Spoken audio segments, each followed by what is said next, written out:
Hey guys, welcome back to the channel. This is a story about what if Izuku Midoriya had the healing hair quirk part 1.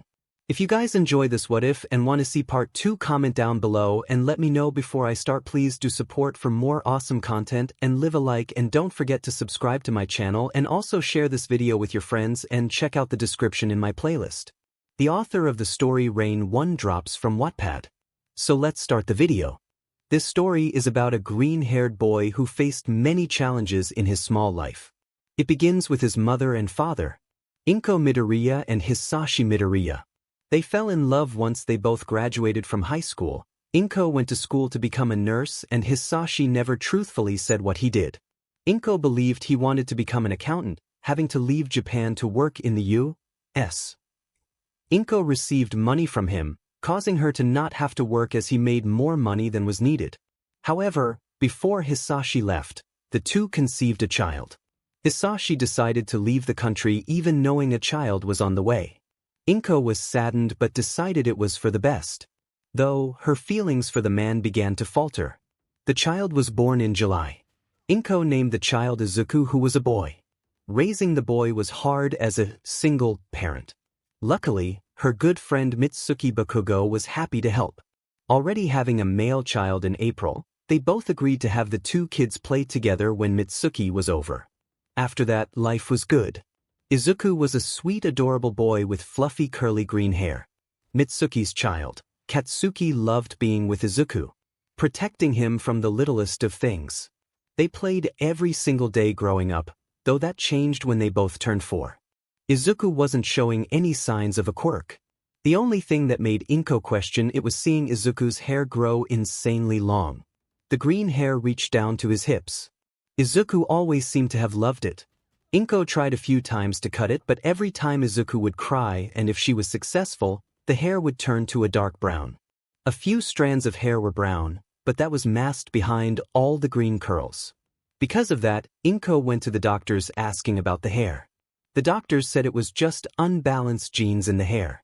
Besides, Izuku loved the hair. Katsuki learnt from Inko how to brush hair and how to braid it. Every time they saw each other, Katsuki would braid it. Eventually, Katsuki's quirk appeared. Explosion. Katsuki's personality changed as well. He would act rude and very arrogant. Luckily, Katsuki still treated Izuku very kindly. They still bonded over heroes. Izuku absolutely adored heroes. He would spend hours talking about them. Once Izuku turned 4, Inko and Izuku went to the quirk doctors. Izuku was hoping he had a quirk related to his long hair, which was now down to his knees. In the end, the doctor announced Izuku had a quirk. Healing hair. The doctor explained the quirk can heal others.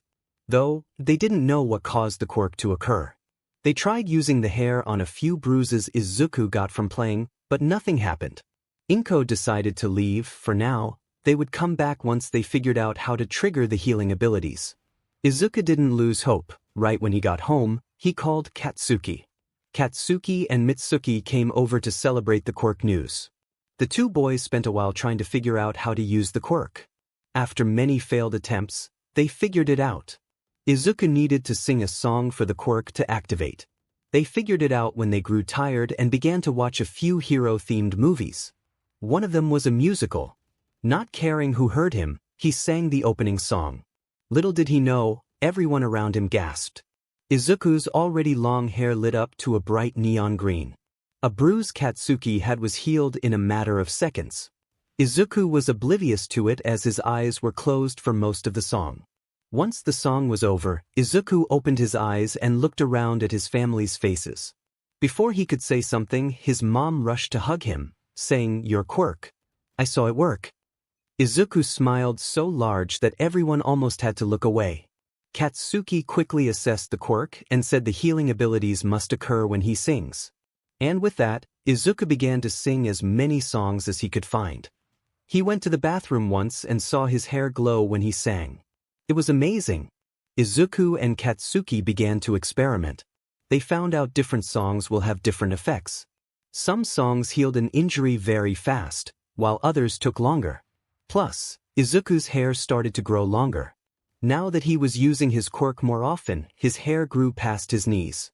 Katsuki would always complain every time he came to Izuku's house and saw the boy's hair. The hair was getting too long. Though Katsuki likes to braid it.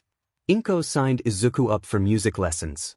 Izuku insisted on learning how to play a whole bunch of instruments. And with that, at a young age, he started learning. For his birthday, Inko had gotten him his very own keyboard piano. On his 5th birthday, Mitsuki gifted him a songbook.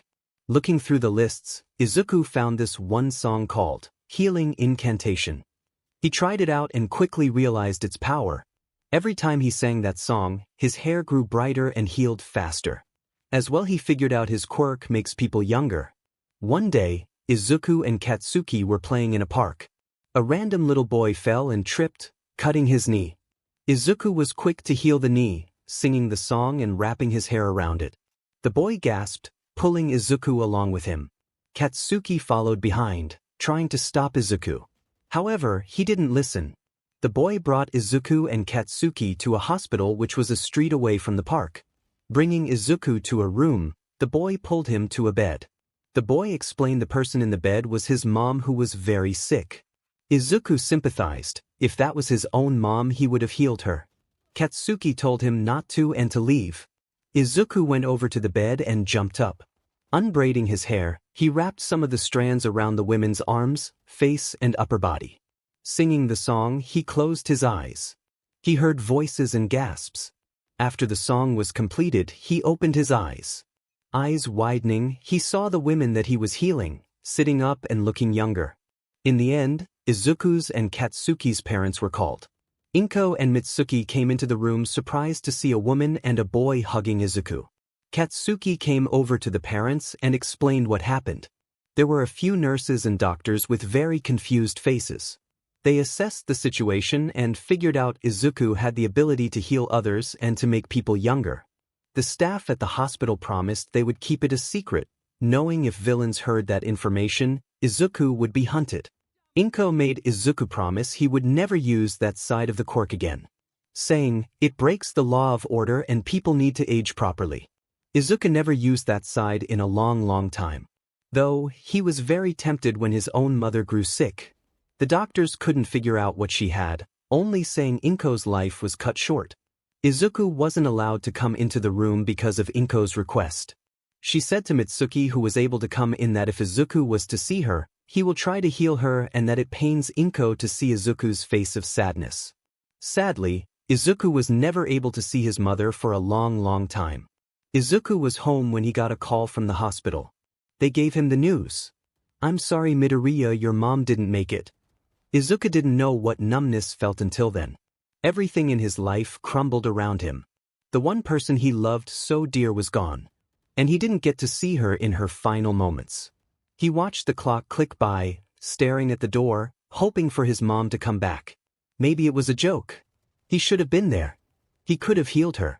But his mom didn't let him. She made him make that promise.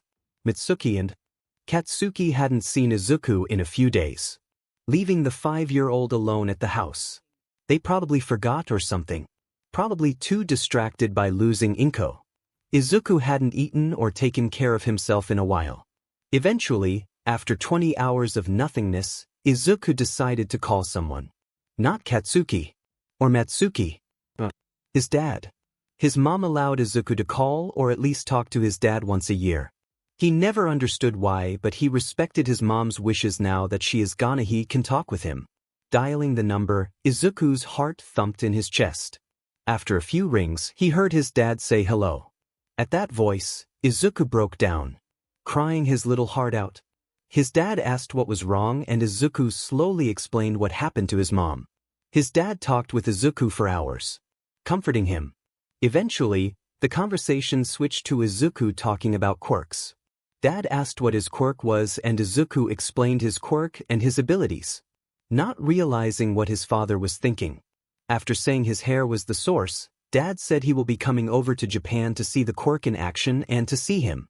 Izuku, who was very excited, agreed. Hanging up the phone, Izuku ran around the house cleaning up and himself, eating and preparing his piano to be played for his dad.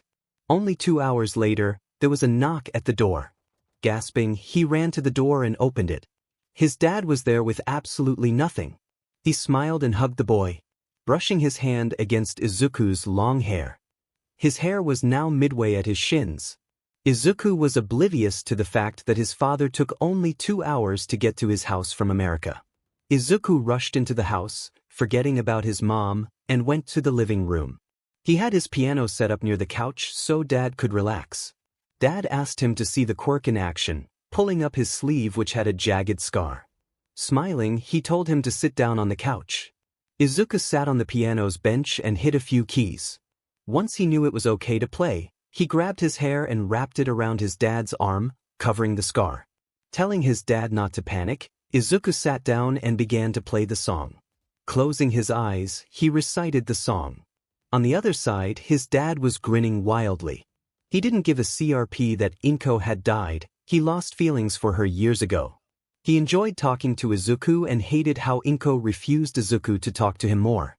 Glad Izuku called him, he was happy to comfort the young child.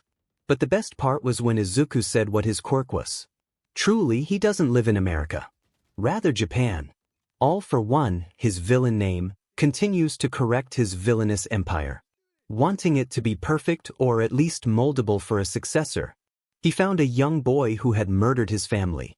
𝗓𝗏 brought him in, taking care of him, choosing him to be his successor. That was a few years ago. When he left the Midoriya household all those years ago, it was close to when he found 𝗕𝗁𝗁𝗵𝗃. After talking with Izuku, he told his comrades that he will be gone for a few days, not telling the reason for his departure. He had a feeling something good was going to come from this. And right he was. 𝗓𝗏 stared at Izuku, whose hair was now glowing a bright neon. Looking down at his arm, saw the hair glow in waves. Watching his son play the piano made him think of a few ideas. What once was mine, Izuku sang, finishing the song. Look at your arm. It should be healed. Izuku said, now standing. Unraveling his curly long hair from his dad's arm. Dad didn't say anything, staring at his arm. Izuku frowned at no response. He sat beside Dad, looking up at his face. Dad. He pulled away from his hair, touching where the scar once was. It worked. See? Dad.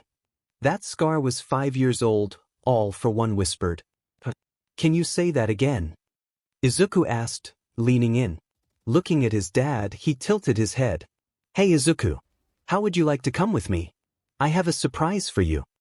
𝗓𝗏 asked, not taking his eyes off his healed arm. Oh my gosh. I would love to. Let's go now. Izuku jumped up from the couch, grabbing his dad's hand. Pulling on them, he whined when he didn't budge. Dad. Yes. His dad looked up, his red eyes piercing Izuku's eyes. You okay? Oh, yes, I am fine. Let's go, Izuku, my son. We have no time to lose. He stood up, grinning. Yay. Izuku ran around in circles. He skidded to a stop, he whipped around. He frowned when he saw his dad staring at his hair. Dad. He looked up. Let's go, Izuku. Don't bring anything with you. No shoes, no money. Just yourself. Where are we going? Izuku asked, playing with his hair. It's a surprise. His dad winked. Come on, go to the door. I want to get something first. Izuku smiled and nodded. His hair swayed behind him while he left the living room. The death of his mom was forgotten. Behind, 𝗓𝗏 smirked. Here we go. Looking around the room, his smirk turned to a grin. Goodbye, hell. Pressing down on a few keys, he listened and recalled the memory of Izuku's song. He won't be using this anymore. Dad. Izuku whined from the other room. Come on. I'm coming, son. 𝗓𝗏 came into the foyer, grinning at Izuku, who was taking his shoes off. My shoes are off just like you asked. Can we go? I'm super excited for your surprise. I can see that, son. Let's go. 𝗓𝗏 announced, opening the front door for Izuku. Can you close your eyes for me? Yep. Let go of your hair, Izu. Sorry. Okay, I want you to count to 10. Can you do that for me? 𝗓𝗏 asked. Fantastic. Please start. 𝗓𝗏 said.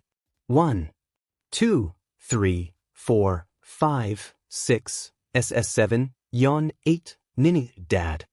Izuku asked, feeling very sleepy. What's going on? He yawned once more, wanting to sleep. Izuku, one more number you can do it. Izuku felt himself fall into the world of nightmares and dreams. Good boy, all for one praised, grabbing Izuku before he fell. Holding him, bridal style, he called upon a quirk. A teleportation quirk. Let's go home. All for one activated the quirk, a grayish portal opened up. Smirking, he closed the door and walked into the portal. On the other side of the portal, all for one appeared inside a lush green forest. Closing the portal, he looked at the young boy in his arms. His hair was touching the dirt. I don't get your precious hair dirty. All for one said, grabbing Izuku's hair and tucking it into Izuku's arm and hip. You might be wondering, why isn't all for one stealing Izuku's quirk? Well, it's simple. The man loves his son very much. It pained him that he couldn't talk with Izuku. If he took his quirk away, Izuku would have no reason to stay with him. Or at least, all for one won't have a good reason to keep him. Having Izuku with him, he will be able to stay with Izuku for the rest of his eternal life and take care of him. Also, if he had the quirk, he wasn't sure if he could heal himself.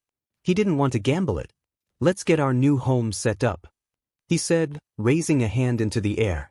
Thinking of an image, all for one activated his quirk. A house or the start of one slowly began to appear into existence.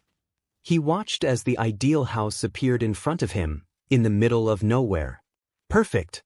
He smirked. Once the house was done, he stopped the quirk. Now, one last thing. Your memories. He tightens his hold on Izuku. The silence of the woods made it all feel more complete. Placing a hand on Izuku's forehead, he activated a memory-altering quirk. Now, my perfect son will be mine. His perfect quirk and perfect personality. He will only know how horrible the world is, and that he needs to stay in the cabin and will never leave. I will be there for him, and he will be there for me. He will only remember me, not his mother or friends. Only me. He will forget what society really is. He will only remember the good times he had with me in the cabin. It will be perfect. Completing the altering, he grinned. Let's go in and continue our life together, Izuku. Today's the day where I do the exact same thing I did yesterday. Izuku cheered, jumping out of his bed. Izuku is a 15-year-old boy who lives with his dad in Japan in a cottage that seems to be in the middle of nowhere. The cottage is rather simple. Only 2 levels, a basement and a top floor. Izuku's bedroom and dad's room are on the top level with a kitchen, music room, bathroom, living room and foyer. The basement is off limits. But Izuku guesses the basement is his dad's office. Izuku spends his days in the house, never leaving. His dad forbids it, saying it's very dangerous and people would want his quirk. Dad also says anyone can take a quirk and Izuku has a very strong one. If he encounters anyone other than his dad, they will try to take it. His dad said he would never take it, saying he loves him. Which makes sense because his mother abused him and didn't love him. Dad said she was hit by a car and died when he was only 4. Izuku had always felt depressed thinking about her, but his dad said she deserved it after what she did to him. Anyway, Izuku got up, making sure his hair wasn't caught on anything. His hair was so long, like 70 feet long. It doesn't help that his hair is rather curly and gets knotted. Luckily, when his dad comes home, he helps him undo the knots. Speaking of hair, Izuku's quirk is his healing hair. If he sings healing incantation and someone brushes or is wrapped with it, it heals them. Sometimes his dad comes home from work and is injured. Izuku always feels valuable when he heals his father from the biggest of injuries to the littlest. The healing process is rather simple. He sits down with an instrument and sings a special song. His dad either wraps his hair around the injury or just brushes it.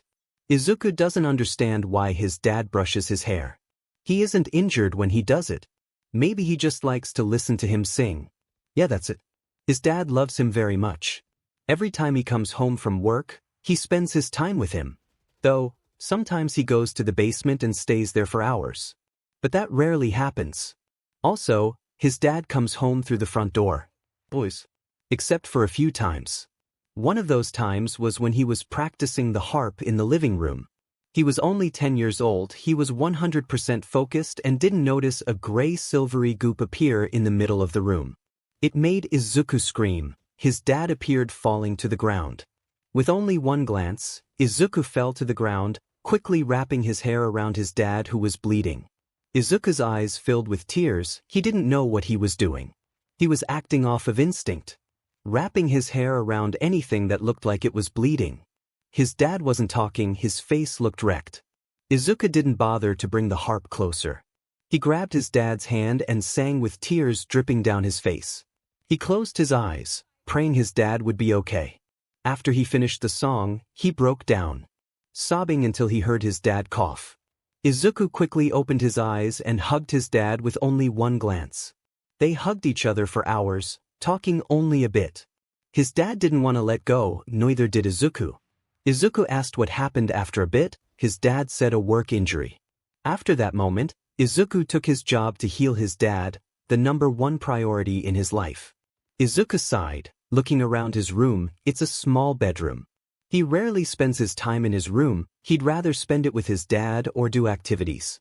Plus, his dad always tells him to stay outside his room for some reason. He does it because of love. The room has his bed, which is twin-sized, a closet and a dresser. The floor is wood and the wall is white wallpaper. And his favorite part of his room is the window. The window can be opened and there is a ledge. Izuku can sit on the ledge and look outside. He loves opening the window and feeling the breeze and hearing the animals. Izuku smiles, going to the window. Opening the latches, he pushes the panes open, sighing when he felt a crisp breeze. He sits on the ledge, looking around outside. The view resides of forestry. There is nothing but forest. Though, he could see a path that his dad takes when he goes to work. The path was dirt, clear of trees. Izuku looked around the trees, hoping to see a bird or squirrel, or even a deer. He waited for a bit, sighing when he saw nothing appear. He got off the ledge and shut the window, and walked over to the door. Opening the door, he left the door open, allowing his hair to follow behind. He knocked on his dad's bedroom door, seeing if he was there or not. The bedrooms were beside each other. After a few knocks, he frowned when he didn't hear anything. Guess he went to work. Izuku continued down the hall, going to the kitchen. The hall opened to a kitchen that led to a living room and the foyer. The kitchen was basic according to his dad. It had an island with bar stools around it, and had a fridge, dishwasher, sink, cupboards, and oven. In that order. The washing machine and dryer were in a closet near the fridge. He smiled when he saw a plate of steamed rice and a bowl of miso soup on the island. A note was beside the food that was made by his dad. Picking up the note, he noticed how the food was still steaming. His dad must have left not that long ago. His dad always left notes when he left the cottage. If he was in the basement, he wouldn't have left one. The note said, "Good morning, Izu. I have some work to do in town, I'll be back around 3. If you can do some chores, that would be amazing. There is some breakfast in the kitchen, please eat all of it. You're too skinny. Also, you may want to make some lunch for yourself when the time comes. I love you so much, Izu, have a good day." Dad, Izuku giggles, it is true. He is rather skinny. Izuku tucked the note in his pants pocket. He kept all his dad's notes under his bed in a box. Opening up a drawer, he grabs chopsticks and a spoon. Sitting on a bar stool, he pulls the dishes closer to him. Picking up the spoon, he scoops some miso soup and puts it in his mouth. He ate his breakfast slowly, knowing his day is going to be rather slow. After he was done, he picked up the dishes and placed them inside the sink to be cleaned when he did the dishes. He smiled when he saw his dad's #1 dad mug in the sink that had a few drops of coffee inside. He made that all by himself when his dad brought home tools to make mugs. Izuku sighed, chores time. Super fun. He never enjoyed doing it, but it makes his dad very happy. And he will do anything to make him happy. Going to the kitchen closet, which had the washing machine and dryer, plus all the cleaning products. Izuku looked at all the tools. There you are. Izuku grabbed the broom and dustpan. The closet did not have a vacuum. His dad talked about them saying they're loud and might 𝗧𝗂𝘁𝗵𝗆 up all his hair. Izuku was frightened of it and was glad his dad never got one. Instead, he has a broom. Also, the house has no carpets. All the floor is hardwood. It makes sweeping easier. Taking the tool with him, he began sweeping the kitchen, then the living room. The living room is very simple. It has a couch, tables and bookcases. Izuku swept the room, moving the couch to get underneath.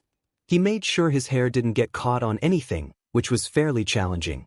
But with years of practice, it has gotten easier. Izuku moved to the foyer. It had the main door and a closet with his dad's coats. A shoe rack with only his dad's shoes. He doesn't have any shoes or coats as he doesn't go outside. The door to the basement is there as well. Right beside the closet. Izuku sometimes would think rebellious and try to go down. He has only ever opened the door which showed darkness and a staircase. Izuku was so scared to anger his dad, he slammed the door. He only did those types of things when he was home alone. He swept through the foyer, sweeping up excess dirt. After that room, he walked through the house to the hall. Cleaning the hall up, he swept the music room and his own room. Afterwards, he glanced at his dad's room. "Should I?" Izuku asked. He shook his head. He shouldn't. It's his dad's privacy. Izuku left the broom and dustpan on the wall. He walked back to his room and changed into a new set of clothes. The clothes were pants and a t-shirt which was yellow and black. His clothes were unique. Because of his hair, he cannot take his shirt off over his head. His shirts have a zipper in the back where he can zip them down and take them off. Izuku changed into the clothes, throwing his dirty clothes in the hamper. Traveling back to the cleaning closet, he dropped off the broom and he picked up the polish and wax, which were a container and a yellow cloth. Starting off in the kitchen, he went down on his knees and began to use the products. He made sure to move his hair off the newly cleaned areas. Izuku moved room to room, groaning when his hair got a bit messy. After cleaning the floors, he walked to the bathroom which was beside the music room. "Shoot, I forgot to sweep in here. Too late now." Izuku walked inside and started a bath. He grabbed all his hair and washed it free from the cleaning products. Once it was done, which took way too long, he sat down on the toilet seat. Izuku waited a bit, around 30 minutes for the products to dry. In the meantime, he looked at himself in the mirror. He began to sing a song his dad would sing to him when he was younger. He watched his hair glow neon. His hair was a bit damp so the color wasn't as bright. Any song he sings causes his quirk to activate. He guesses healing incantation is stronger. After singing for a bit, Izuku walked back out. Before stepping out, he touched the floor. "Okay, dryer." Izuku walked back to the closet, picking up a mop. He did the same thing, cleaning every room, even more careful in making sure his hair didn't get dirty. Placing the polish, wax, and mop back into the closet. He saw his dad's clothes on the washer. Bringing the pile to the floor, he started sorting. He then opened the door and stuffed the clothes into it. "I'll do my own clothes tomorrow."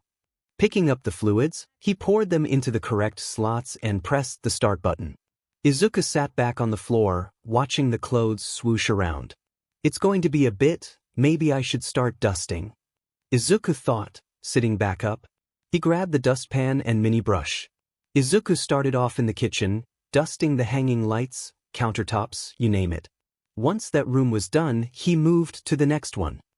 He stopped when he heard the washer beep. He placed the items on the floor of the hall and walked to the closet. Taking out the clothes, he opened the dryer and stuffed them inside. Changing the paper thingy. What are they called? I don't know. Izuku closed the door and turned the dryer on. Izuku was about to go to the living room but stopped himself. "Dishes," he groaned. He traveled to the kitchen, picking up a cloth and poured some dish soap onto it. Looking at the sink, he mentally cheered when he saw only a small pile of dishes. Picking up a few pots that were very messy, he opened up the dishwasher and placed them in the correct slots. He moved on to the cups, plates and bowls. He used the cloth to clean some of the excess dirt and placed them into the dishwasher. Afterwards, he grabbed the utensils and tossed them into the holder. Drying his hands, Izuku yawned, walking back to the living room to rest. "Gosh, I'm tired," Izuku says, rubbing his eyes as he flopped back on the couch. Looking at the clock, he groaned. "It's only 11. I started at 10 Gs." Standing back up, he walked over to the bookcase. Looking at the books he could read. The bookcase was filled to the brim with books. And he had read every single one. Picking out one that was about a cat and a mouse, he sat back down on the couch. Opening the book to the first page, he started reading. The time flew by after he started reading. Once he flipped to the last page and finished the book, he glanced back up at the clock. Hey, it's 1. Dad will be home soon. Izuku closed the book, standing back up to put them back into the bookcase. After he did that, he walked through the living room and the kitchen. Entering the hall, he traveled to the music room. The music room had all his instruments, ranging from a harp to a drum set. His dad got every single one for no reason. He said he got them just because he loved him. And to educate him. Izuku smiled, walking inside the room. He sat down in front of the grand piano. Izuku believed the music room was the biggest room on the top level. Which confused him. Why did he get such a big room to practice music? Izuku shook his head. His dad loves him, that's it. Izuku sighed when he realized he just sat down and needed to stand up to grab the music sheets. Standing back up, he walked over to a bookcase. It had boxes that had music sheets and practice songs.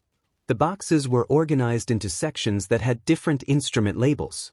Izuku pulled out the piano box. Looking through the box, he pulled out a practice sheet. Grabbing it, he pushed the box back to where it was. Going to the grand piano, he placed the sheet on the stand. Cracking his knuckles, he pressed down on a few keys. Izuku went through the practice sheet. His dad had him play certain songs and present them in front of him. Dad would mark him depending on how well he played the instrument. Izuku sighed when he finished the sheet. Looking at the door that was open, he frowned. Maybe I should brush my hair in case I need to heal Dad. Izuku sat up, grabbing the sheet. Putting the paper in the right box, he left the room. Izuku went to the bathroom and picked out a brush. Leaving the room, careful to not trip on his hair, he sat back down on the living room couch. Bunching up his hair, he pulled it. He winced when he felt his hair get caught on a few corners. After a few minutes of pulling, he mentally cheered when he saw the last of his green hair flow around the corner. Once he got the last of it, he pilled the hair in a semi-pile. Taking the brush in his hand once again, he started brushing his hair at the ends. He went through his hair, making sure the hair was brushed 100%, which took a long time. After what seemed to be forever, he finished. Izuku tossed the hairbrush to the side. He was very tired now. Looking up at a clock, he smiled. Finally, Dad should be home at any moment.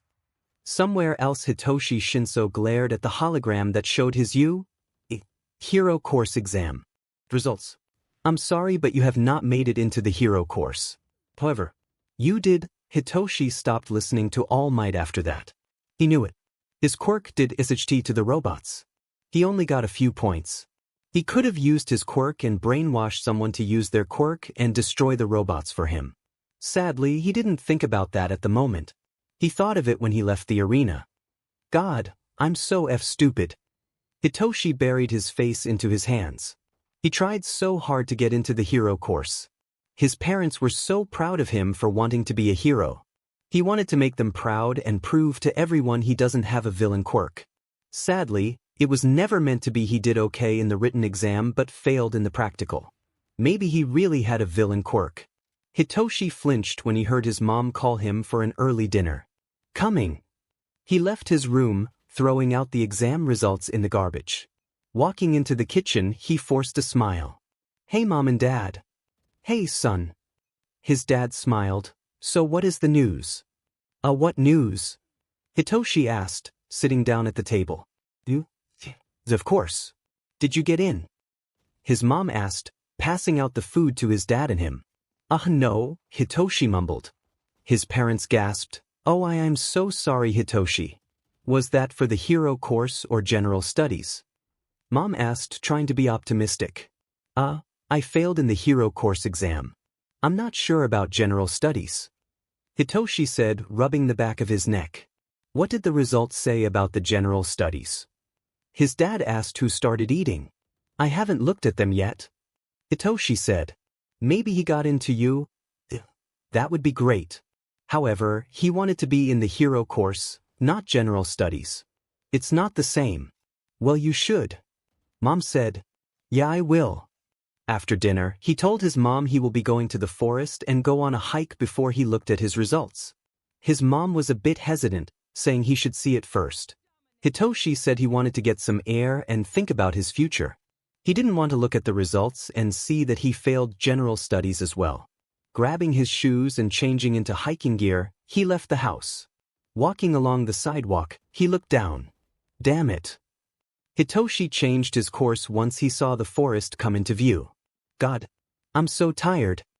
Hitoshi entered the forest and began to hike down the trail thinking about his future. His F-up future. Izuku was sitting on the warm sofa in the living room with a book in hand. Playing with the corner of the page, he read the text in a focused mindset. It was just around the time his dad would be home. His hair ran throughout the house, mostly bunched up where he sat. When he heard a few sounds at the door, he shot up. Dad. Izuku dashed off the couch and booked it to the foyer. He began to sway side to side waiting for Dad to walk inside the house. Dad was making some clicks and knocks behind the door like he always did. The door slowly opened up and in came in Dad, who wore a black suit with 3 plastic bags of food hanging from his forearms. "Hello, Dad." Dad smiled warmly. "Hey Izu, how are you?" "I'm good. Super excited you are home now." Izuku asked, following his dad. The man was taking off his shoes with one hand and the bags in the other. "I'm glad to hear that," Dad said, walking into the living room and kitchen. He stepped over Izuku's hair when it crossed his path. "I see that you cleaned the house beautifully." Izuku giggled. "Yeah, I did." Dad and Izuku arrived inside the kitchen. One dropped off the groceries and the other sat down on a stool. "Did anything else?" Dad asked, putting the carrots inside the fridge. Izuku rested his head on his hand. "Not really. The usual." Dad chuckled. "Seems fun." Izuku laughed. "It sorta was." Dad closed up the cupboards in the fridge. He threw the bags inside the garbage and turned to face his son. "I need to brush your hair now." Dad said, "Get an instrument of your choice, I'll be in the living room. Are you hurt?" Izuku asked as he got off the stool. "No, I just want to brush your hair." "Oh, okay." Izuku went off walking to the music room. Dad always tended to act strictly after a hard day at work. He comes home and asks to brush Izuku's hair rather quickly. It used to bug Izuku that Dad didn't want to play with him right after a day of not being with him. After a while of seeing Dad in that mood, Izuku learned to adapt to it. Izuku realized how relaxing and nice it was to have his hair brushed by Dad. Izuku grabbed a guitar from the string instrument rack and left to go to the living room. He sat down on the little chair Dad set up for this very purpose. The chair was directly in front of the sofa. Dad was sitting on the sofa behind the little chair with a brush in hand. Izuku smiled and sat in front of his dad on the little chair.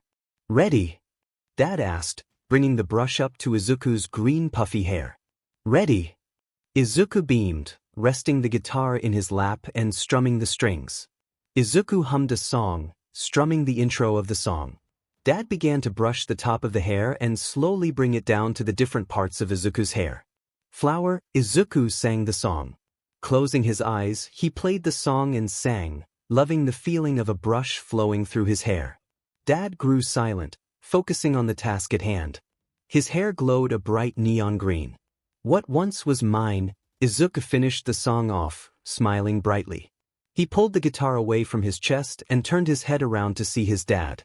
Dad had placed the brush on the couch and wrapped his arms around Izuku. Izuku giggled and sat the guitar on the little chair when he was pulled off it.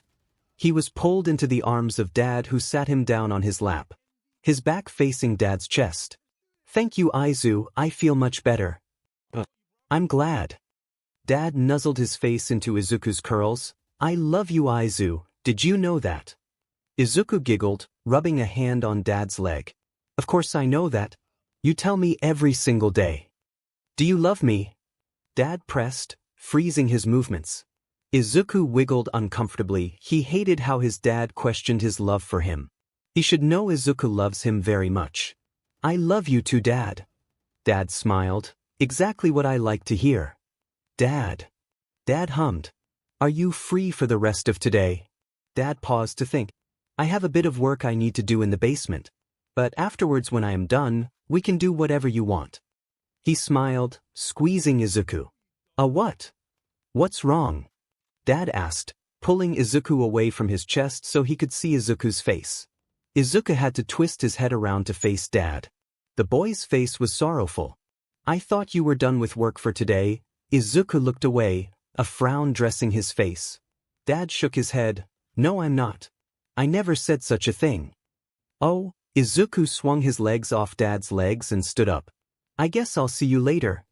Wait, Dad shot his hand at Izuku's. You're upset. Izuku looked back at his dad. Izuku spit it out. Dad snapped, tightening his hold on Izuku's forearm. Izuku's breath hitched and in a whisper he uttered, I want to spend time with you, Dad. Dad's hold lightened. Why? To miss you. I love it when we spend time with each other and I wish we could be together even more. You make me happy, you're my dad, I love you. Izuku fell into Dad's lap and hugged him close. Dad didn't say anything, making Izuku slightly panic. Did he say something wrong? You didn't say anything wrong. No. Izuku glanced up, inwardly scolding himself for muttering it out loud. I miss you so much, Izuku. There's never a day where I don't think about you. Dad said, nudging Izuku away from his chest. He brought a hand up to caress Izuku's cheek. I know how you feel about me doing work, but it's a mandatory thing. Is there any way where you could do it at home? Izuku asked, shoulders raising. Yes, Dad chuckled. That would mean I would do it in the basement. Izuku frowned. Oh, upstairs. Dad shook his head. No can do. I can only do it in the basement. Why though? Izuku whined, throwing his arms up in the air. Izuku, no whining. Dad scolded, patting Izuku's head. Izuku giggled in response, sorry. Whenever Izuku made a noise that irritated his dad, Dad would tell him to stop, then would pat Izuku's head. It always made him giggle.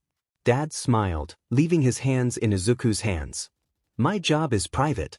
I talk to people online and I can't have you walking in and people see you. That made Izuku flinch. Yeah, maybe you're right. Why am I right? Dad asked, standing up. He towered over Izuku, the boy only going up to the middle of his chest. Izuku stood up straight, twiddling his fingers. People can and will steal my abilities. Exactly, what happens if your healing ability is stolen? Dad asked, picking up the brush and placing the guitar and brush on the couch pillow. He grabbed the little stool and tossed it into a corner. He changed his path to be heading towards the kitchen. Izuku followed, right on Dad's tail. I won't be able to heal you. Correct. Dad opened up the fridge and took out a carton of juice. Closing it, he asked, want some? Yes, please. Izuku sat down on a stool. Dad nodded, clasping the door handle to a cupboard. Pulling it open, he picked a wooden cup and a glass one.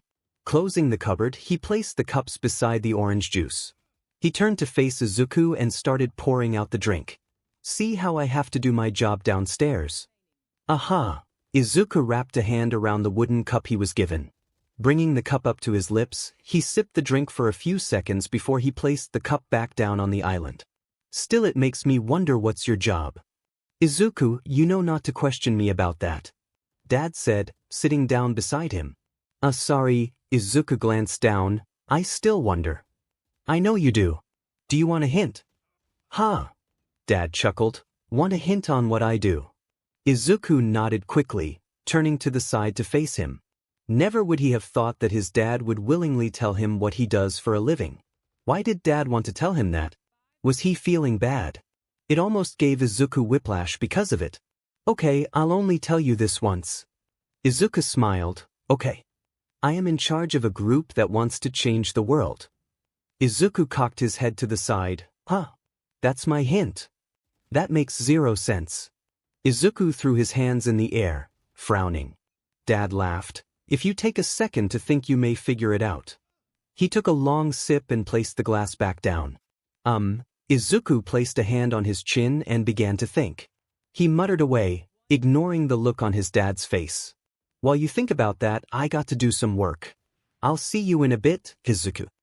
Dad stood up, tossed the cups into the sink and proceeded to head to the basement door. Izuku whipped his head up. Wait.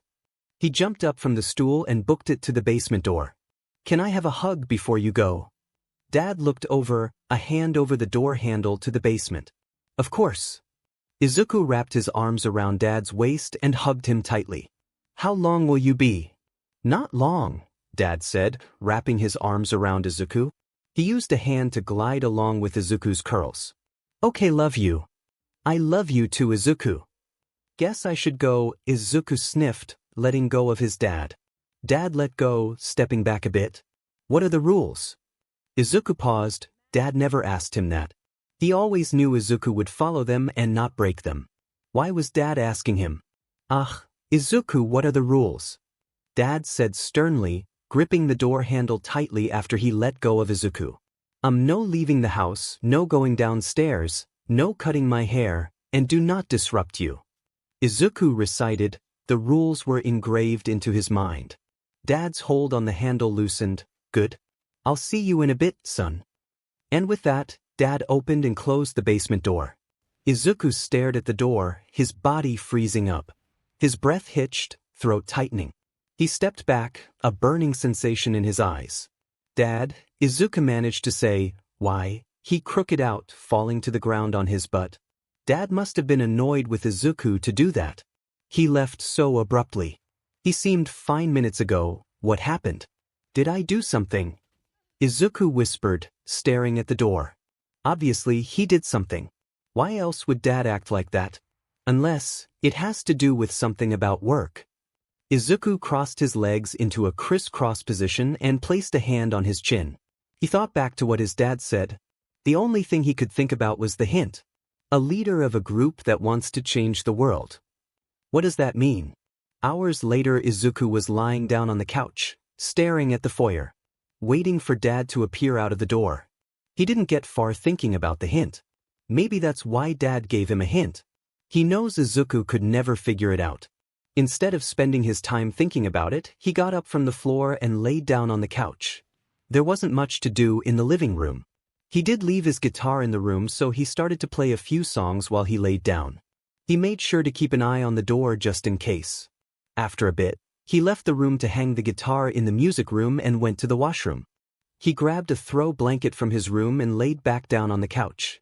He cuddled close to the blanket, staring at the door, shooting up from the couch when he felt his eyes start to droop. He didn't want to fall asleep yet. He's worried about his dad and why he acted in such a way. And this is where Izuku is now, hair wrapped around his body and the rest of his hair piled on top of him. Every time he felt his eyes droop, he quickly grabbed his hair and pulled on it tightly. The pain woke him up quickly. Izuku sighed, rubbing his face with a hand. How much longer? He hung a hand off the side of the couch. I wonder what he's doing. Izuku yelped, falling off the couch when he heard a yell coming from the door. He shielded his body with his forearms from the hard flooring. Groaning, he turned over onto his back. He lightly rubbed his elbows that were now throbbing. What was that? Izuku sat up, using a hand to unwrap some of his hair that was hooked on a few joints. He stared at the basement door. Did it come from there? Izuku stood up, slowly walking over to the door. He felt a shiver of fear course through his veins. He knew he shouldn't be doing this, especially when Dad asked him to recite the rules. The quietness of the house made it so much scarier. He pressed a hand onto the basement door when he arrived at the foyer. Izuku didn't hear any noises, but the yell he heard coming from the basement made him quiver. Maybe Dad was hurt. Izuku's eyes widened. What if Dad got hurt and fainted? He felt the urge to bang onto the basement door and ask Dad if he was okay. But he couldn't. It was a rule that he can't go downstairs. He also shouldn't be eavesdropping. In fact, he shouldn't be near the door at all. But whenever he made an effort to go to his room, dark thoughts came rushing it. He couldn't just leave. What if Dad got hurt and needed Izuku? Izuku gulped. It's now or never. He pressed his ear against the door. Izuku's heart thumped loudly and shook his core.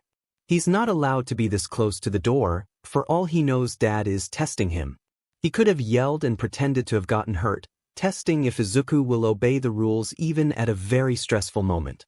It's not a spoken rule, nor does Dad talk about it, but Izuku knows not to go near the basement door when Dad is working.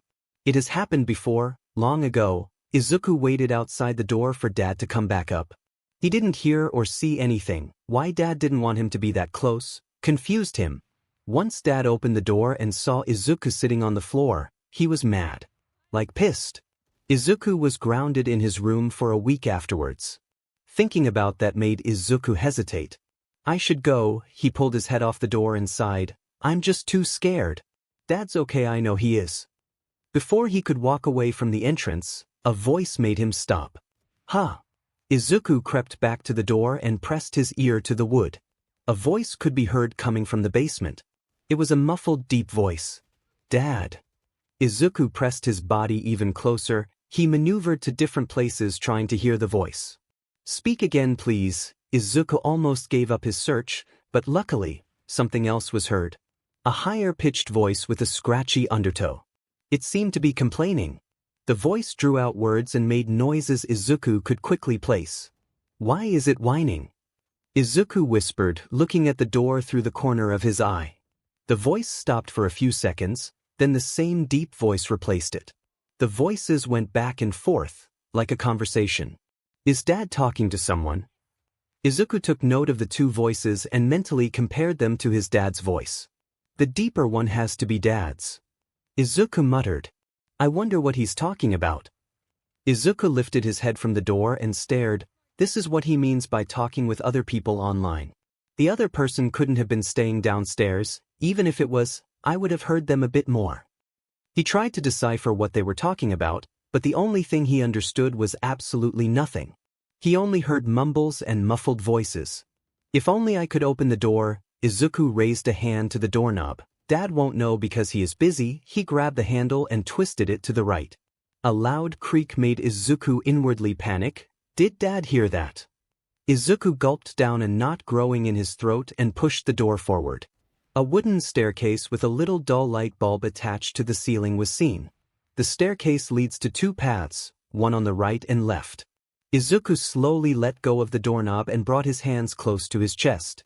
Dad's going to be so mad. Izuku stepped back a bit, staring at the end of the steps. The voices seemed to have stopped talking. Was I imagining them? He shook his head. No, that can't be. Fear covered his face. Cold sweat began to seep down his sleeveless arms. This was the first time in his life he opened the door to the basement. And it was utterly terrifying. Everything seemed to have stopped, freaking Izuku even more. I should go. Izuku grabbed onto the doorknob and pulled it back. He took a step back to make way for the door. Before he closed the door, he heard the deeper voice speak. I apologize, young Tamura. I'll be back in one moment. Izuku's breath hitched, heart thumping loudly. He quickly shut the door close. Dad. Panic at his mind. The only thing he was thinking was, run. Izuku rushed out of the foyer and collected his hair that was practically everywhere. The noise coming from the basement seemed to have increased. He normally loved the creaks of the basement stairs because that meant Dad was done work, but in this case, Izuku was petrified. The creaks became louder and that meant Dad would see him if he didn't run. He rushed through the house, grabbing his hair when he saw it. He couldn't have any trace of him being in the foyer. Near the basement door. Izuku didn't bother to look. He was too scared. He was scared if he looked back, he would see Dad right on his tail. A shiver going through his body, he swung his bedroom door open and closed it. He winced when the door slammed. Izuku shook his head and rushed over to his bed. All his green hair was piled near the door, none was on the outside. He pulled the blankets away from the bed and flopped on top. He grabbed them once more and pulled them up to his chin. Izuku turned away from the door and faced the other direction. He counted up to 10 to calm down his heart rate and breath. The house became very quiet. So quiet it freaked Izuku out. It was like Dad was never there. But Izuku was certain he heard Dad come up the stairs. Izuku tightened his hold on the blanket and squeezed his limbs together. Curling in on himself, he began to shake. He knew he shouldn't have done that. He shouldn't have opened the door or gotten close. He screwed. Izuku held his breath for a few seconds, the breath too loud to hear the sounds coming from outside. He forced himself to stop shaking, focusing on his breath. His breath hitched when he heard the door to his room creak open. The floorboards creaked against the weight of a person. Izuku quickly shut his eyes and stilled his body, acting as if he was sleeping. His heart rate skyrocketed when he heard the creaks coming closer. It was muffled when the person stepped on his hair. The person loomed over his bed, eyes boring into Izuku's skull. Izuku felt shivers zap through his body at the feeling of being watched. "I must have heard something," Dad muttered. "He's asleep, he couldn't have done that." But perhaps, the voice trailed off as if he was muttering. Izuku was frozen. The footsteps and door were heard once more. The door closed with a creak. And after that, silence. Utter silence. 1 week later, a week had passed since Izuku opened the door to the basement. His dad didn't mention it at all that night. After his dad left his room, Izuku stayed in his bed for what seemed forever, frozen still. Izuku was so scared to leave his room when Dad called for dinner.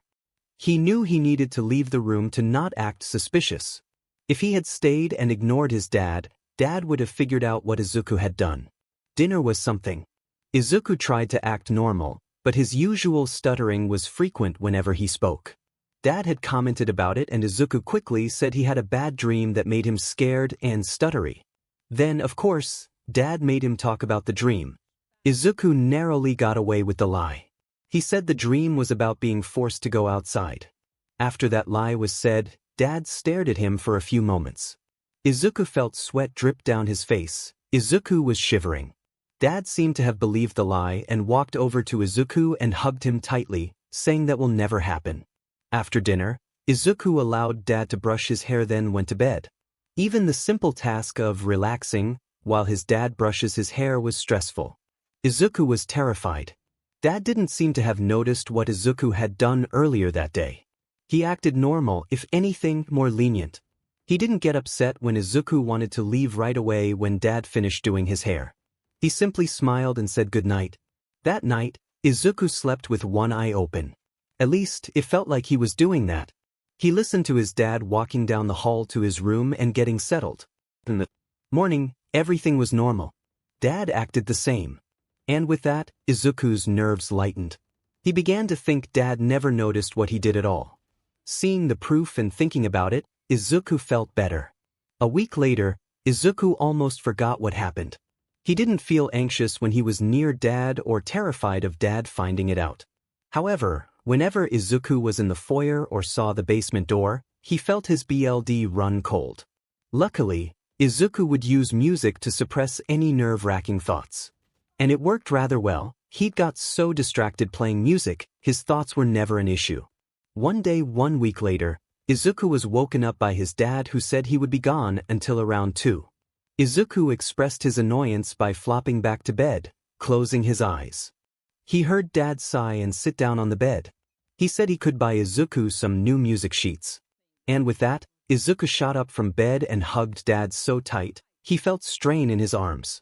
Dad chuckled, saying he would be back in a bit. Izuku followed Dad to the door and waved him off. Now, Izuku was excited. And with that, Izuku began to do his daily morning routine. Though, the only difference from the usual was he took longer playing the piano and brushing his hair. Something about brushing his hair made him sad. The feeling of closeness he would have with his dad was gone from that moment. He was alone. Going to his bedroom, he sat down on the ledge. The cold breeze flowed through the window, hitting Izuku. He bundled up some of his hair and wrapped it around his body. Looking outside was something he loved to do. Dad never really liked Izuku doing it, but he loved it. He loved seeing the animals run around, the birds chirping and a few deer walking past the window. It amazed him of all the life around him.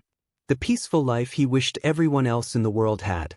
He hated how he had to stay inside the house. He sometimes wished he could go explore the forest. Maybe he should ask if he could go outside with Dad supervising.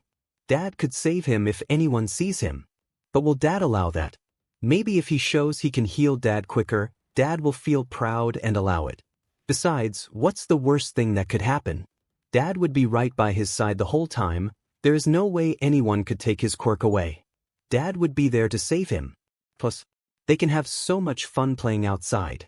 Smiling, Izuku jumped off the ledge and ran to the music room. Picking up his favorite guitar, he came into the living room and grabbed the stool that was in the corner. Putting it in front of the couch, Izuku sat down on the stool and placed the guitar in his hands. All he has to do is wait for Dad to come home. And that will take 2 more hours. Geez, at least I have some time to practice. Somewhere close to say the least, Hitoshi wasn't taking the whole, not getting into the hero course, all too well. He did get into the general studies program. Luckily, however, it wasn't the same at all. On the first day of going to U, he despised everything he saw. Everyone he saw was so happy that they were in U and got into the courses they wanted. Except him. He is stuck with general studies. In the orientation, he felt his heart crack when he saw the hero classes. So many looked like they had powerful quirks and got into U so easily. He did see a few who looked very generic, but he knew they must have strong quirks underneath. Altogether, each one looked like they had hero quirks, not villain ones. Maybe that's why he didn't get into U. He has a villain quirk. The judges must have seen it or him trying to use it, and in result of that, they failed him. Throughout the day, Hitoshi stayed quiet. A few of his classmates tried talking with him, but he glared and ignored their attempts. He's not there to make friends. After going home that day, he changed out of his uniform and left for the forest. He'd spend hours after school, walking around. He loved seeing nature in action and absolute quietness. He didn't hear anyone talk, he only would hear the chirps of birds. After spending a while in the forest, he decided to visit it every day after school. If he had homework, he would sit on the dirt and complete it. Though, if it required him to use his laptop, he would do it in the middle of the night. Hitoshi's sleeping schedule is absolute CRP. Sometimes he would even fall asleep in the forest, if he laid down. His parents never really cared when he got home, they only asked him to text them if he would be late. It seemed that every night he was doing that. Only a few days after school started, Class 1A was attacked by villains in the USA. That was the one time Hitoshi was glad that he wasn't in the hero course. After the events of it, he gave the students a week off. Hitoshi didn't get why the whole school got a week off. He was suspecting Class 1A to have 1 week off, but not everyone. Perhaps, the teachers thought everyone was affected because of the villain attack. Ultimately, Hitoshi was glad he got to spend the week in the forest. He would spend the morning sleeping in, then leave the house around 1 and stay until the sun was going down. After spending so much time in it, Hitoshi got to explore. He saw a few abandoned buildings, old ruins and weirdly shaped rocks. He found a cafe in the outskirts of the forest which was rather small. If Hitoshi was hungry, he'd go to the cafe and buy some food. After so much exploring, he did not expect to see a house. A cottage of some sort. On the last day of the week off, Hitoshi decided to explore a section of the forest he had not seen yet. That area was sectioned off with a wooden fence that had barbed wire woven inside. Hitoshi thought it must have been a farmer's land. After he saw the fence, he came home and searched up if there were any farms around the forest using Google Maps. In the end, he found no farms in the suspected area. Jumping over the fence, Hitoshi made sure to stay clear of the wire, knowing it would be a pain if he got cut by it. After he cleared the fence, he began to walk around. It was rather odd. A few areas were cleared of trees. He saw stumps, food prints, and a path. Only walking for 10 minutes, he found a dirt path. Where he found it, it could go 2 different ways. He followed it one way and it eventually arrived in a neighborhood. The odd part was the path was hidden. It was behind an abandoned house. The normal person could walk past the abandoned house and not see the path at all. To reach it, you would have to walk along the side of the house to the backyard, where a fence opened up, showing the path. Hitoshi, who was now curious, walked down the path. He arrived at the point where he found the path and hiked down the path. Going to the new charted areas, Hitoshi felt determination flow through his soul. The further he got, he saw some footprints going the opposite direction he was going. The footprints were heading towards the neighborhood. He theorized it might have been an old hiking trail, probably only a few people knew of it. But it was still odd. Hitoshi sometimes felt like he should turn the other way and go back, but he honestly couldn't. Something about it all was very odd. At one point, he checked the time using his phone. It felt like he was walking down the path for hours. It turned out it was only 1:30. He left the house early, leaving around 11. He must have been walking for an hour along the path in both directions. He began to think that the path maybe didn't have an ending. Fortunately, his prayer was answered. He found something. Another house. What the? To his surprise, the path led to a wooden log house that looked like it only had one story. It had a few windows, which were closed with a curtain. The house had a porch with a few plants growing out of the wood. The house looked like it was abandoned because of the plants and moss growing on the wood. The only thing that made the house look like someone lived there was the footprint he saw in the path and a few lights glowing in the windows. The curtains were white, so it was easy to see the lights inside the house. Someone must be inside, but I saw footprints going away from the house. Maybe they forgot to turn the lights off. Or maybe multiple people live here. Taking his phone out of his pocket, he looked at the time. It's only 1:45, I can check it out.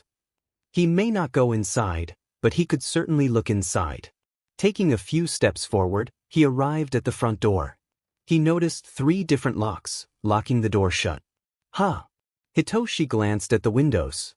There must be no one home. Someone locked the door and the footprint indicated they left. I guess they forgot to turn off the lights. Or maybe they have the lights on so no one who comes by it thinks it's abandoned. Using a hand, he glided it across the green moss decorating the siding of the house.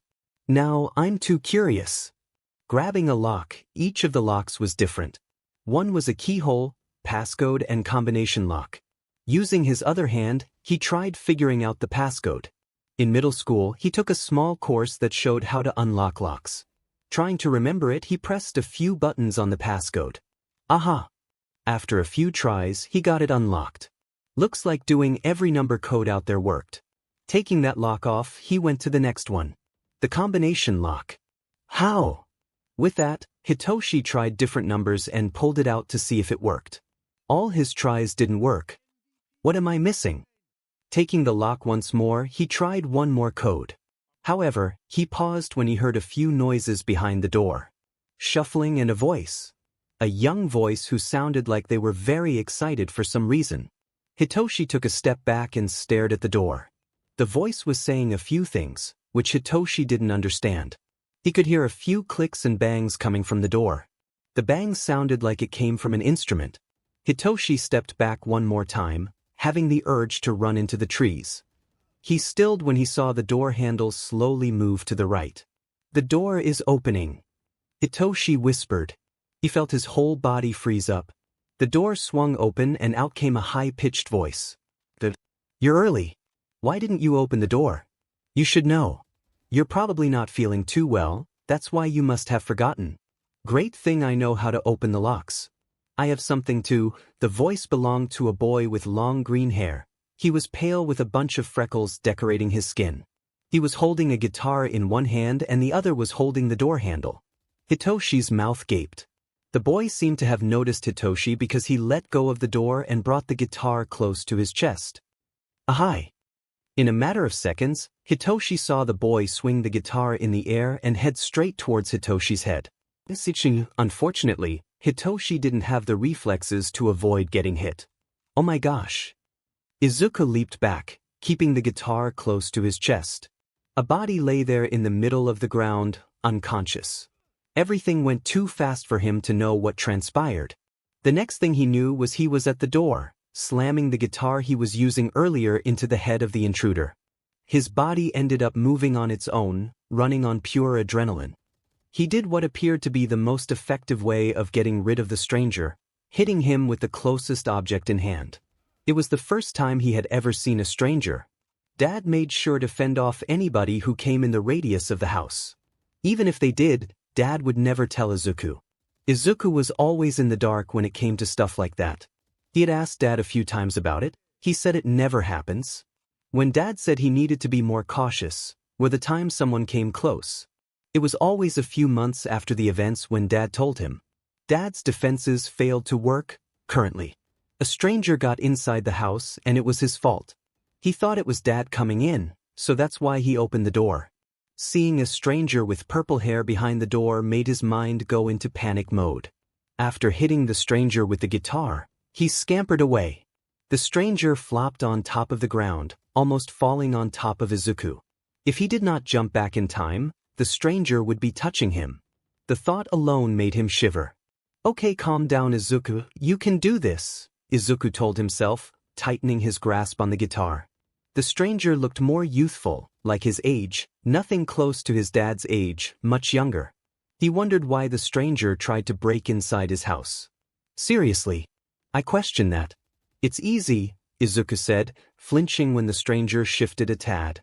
"Okay, quieter," in a whisper, Izuku continued. He wants my powers, that's why he came in." Glancing at the stranger's hair, Izuku wondered why a young person wanted his powers. His hair could make individuals younger, but the stranger is already young. Why would he want to be younger? His inner voice thought maybe the stranger was here for another motive, that the stranger did not want his hair. "No," Izuku exclaimed, stepping back on his hair. He wants my powers. Dad says anyone could steal them. I cannot judge by age or appearance." Izuku reflected on his hair. His dad will be here soon. He will get pissed if he sees the stranger. Dad would probably think Izuku allowed the stranger in and wanted to be stolen. Well, did technically let the stranger in. But that doesn't mean he wants to leave his dad. Izuku loves his dad. His dad protects him from the horrific dangers of the outside and makes sure he never leaves. By doing so, Izuku is protected. Dad makes him happy. He may not be at the house all the time, but he does make time out of his day to hang out with Izuku. Sure, most of the time Dad brushes his hair, but honestly, what could Izuku do? Izuku loves healing his dad and he will do it until the day he dies. But for right now, Izuku needs to focus on the task at hand. Calculating out how to take care of the stranger. Izuku looked around the foyer. "I need to hide him. If I throw him outside, Dad will see the body and ask me about it, and that won't end well. Even if I wanted to, I can't leave the house because those are the rules. Hiding him inside the house is the only option. After I do, I need to tell Dad." He took a deep breath in. "I think my closet should be good. Dad won't see or hear the stranger when he comes in. That will give me time to explain." Looking down at the stranger, he threw one of his hands in the air. "Now or never." Izuku gently placed the guitar on the floor for the time being. Staring at the stranger, he waved his hand behind him, searching for the ends of his hair. He had to pull on it to bring it all together due to it being so long. Taking the ends, he walked over to the stranger's legs as he dragged his hair across the floor. Izuku plopped himself on the ground and wrapped his hair around the stranger's ankle. Doing it to the other ankle, he stood up once it was done. Grabbing onto his hair and the guitar which was on the ground, he began to pull the stranger across the floor. He winced when the stranger's limbs banged into the walls. Turning the stranger around was rather annoying. He had to flip him so that his head was near the door instead of his legs. But due to the small space in the foyer, it was a more challenging task. When he finally switched the stranger around, he started to walk backwards as he pulled. He kept an eye out for any signs of the stranger waking up. If he did, he would smash him with his trusty guitar. Right when he got into the hall, he quickened his pace, getting to his room. Opening the door to his room, he slowly walked in. He winced once again when the stranger banged his head against the door frame. He awkwardly opened the closet door with only one hand, the hand holding the guitar while the other held tightly onto his hair. Izuku crouched down to untie his hair, whining when he saw a bit of dirt on his green hair. He mentally made a note to brush his hair out so that it didn't look suspicious when Dad came home. Putting his hair to the side, he threw his guitar on his bed and grabbed onto the stranger's legs.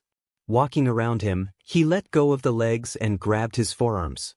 He lifted his arms and used his back to put the stranger into a sitting position.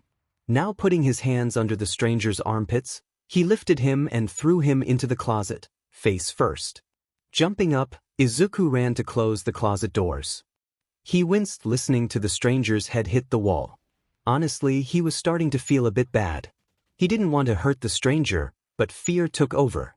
If he did not do this, a much more terrible outcome would come out. He just hoped the stranger wouldn't wake up anytime soon, because if he did, Izuku would be screwed. The closet didn't have any locks, nor did his room. If the stranger awakened, he could easily escape. Sitting on his bed, he grabbed onto his guitar and held it close. Izuku, everything was so stressful. He just wanted this to be a dream. It would be amazing if he just fell asleep and the stranger was gone. Or even better, Dad comes in and punishes the stranger for coming in and hugs Izuku, saying sorry for not protecting him. Most of all, he wouldn't be mad. And Izuku won't be punished. He knows his dad can get a bit pissed when it comes to him wanting to leave the house or asking certain questions. Although, Izuku couldn't blame him. Dad has a stressful job in the city that requires his attention, and having his son ask stupid questions makes it so much worse. Perhaps Izuku should just shut up. It's not his dad's fault. Though, this stranger who got past his dad's defenses may be his dad's fault. He should have been there, not left it to his son. If his dad is so worried about him losing his powers, then why the heck is he not here? He leaves his son to take care of it. Really? Falling back on his bed, Izuku rubbed his face against the bedding.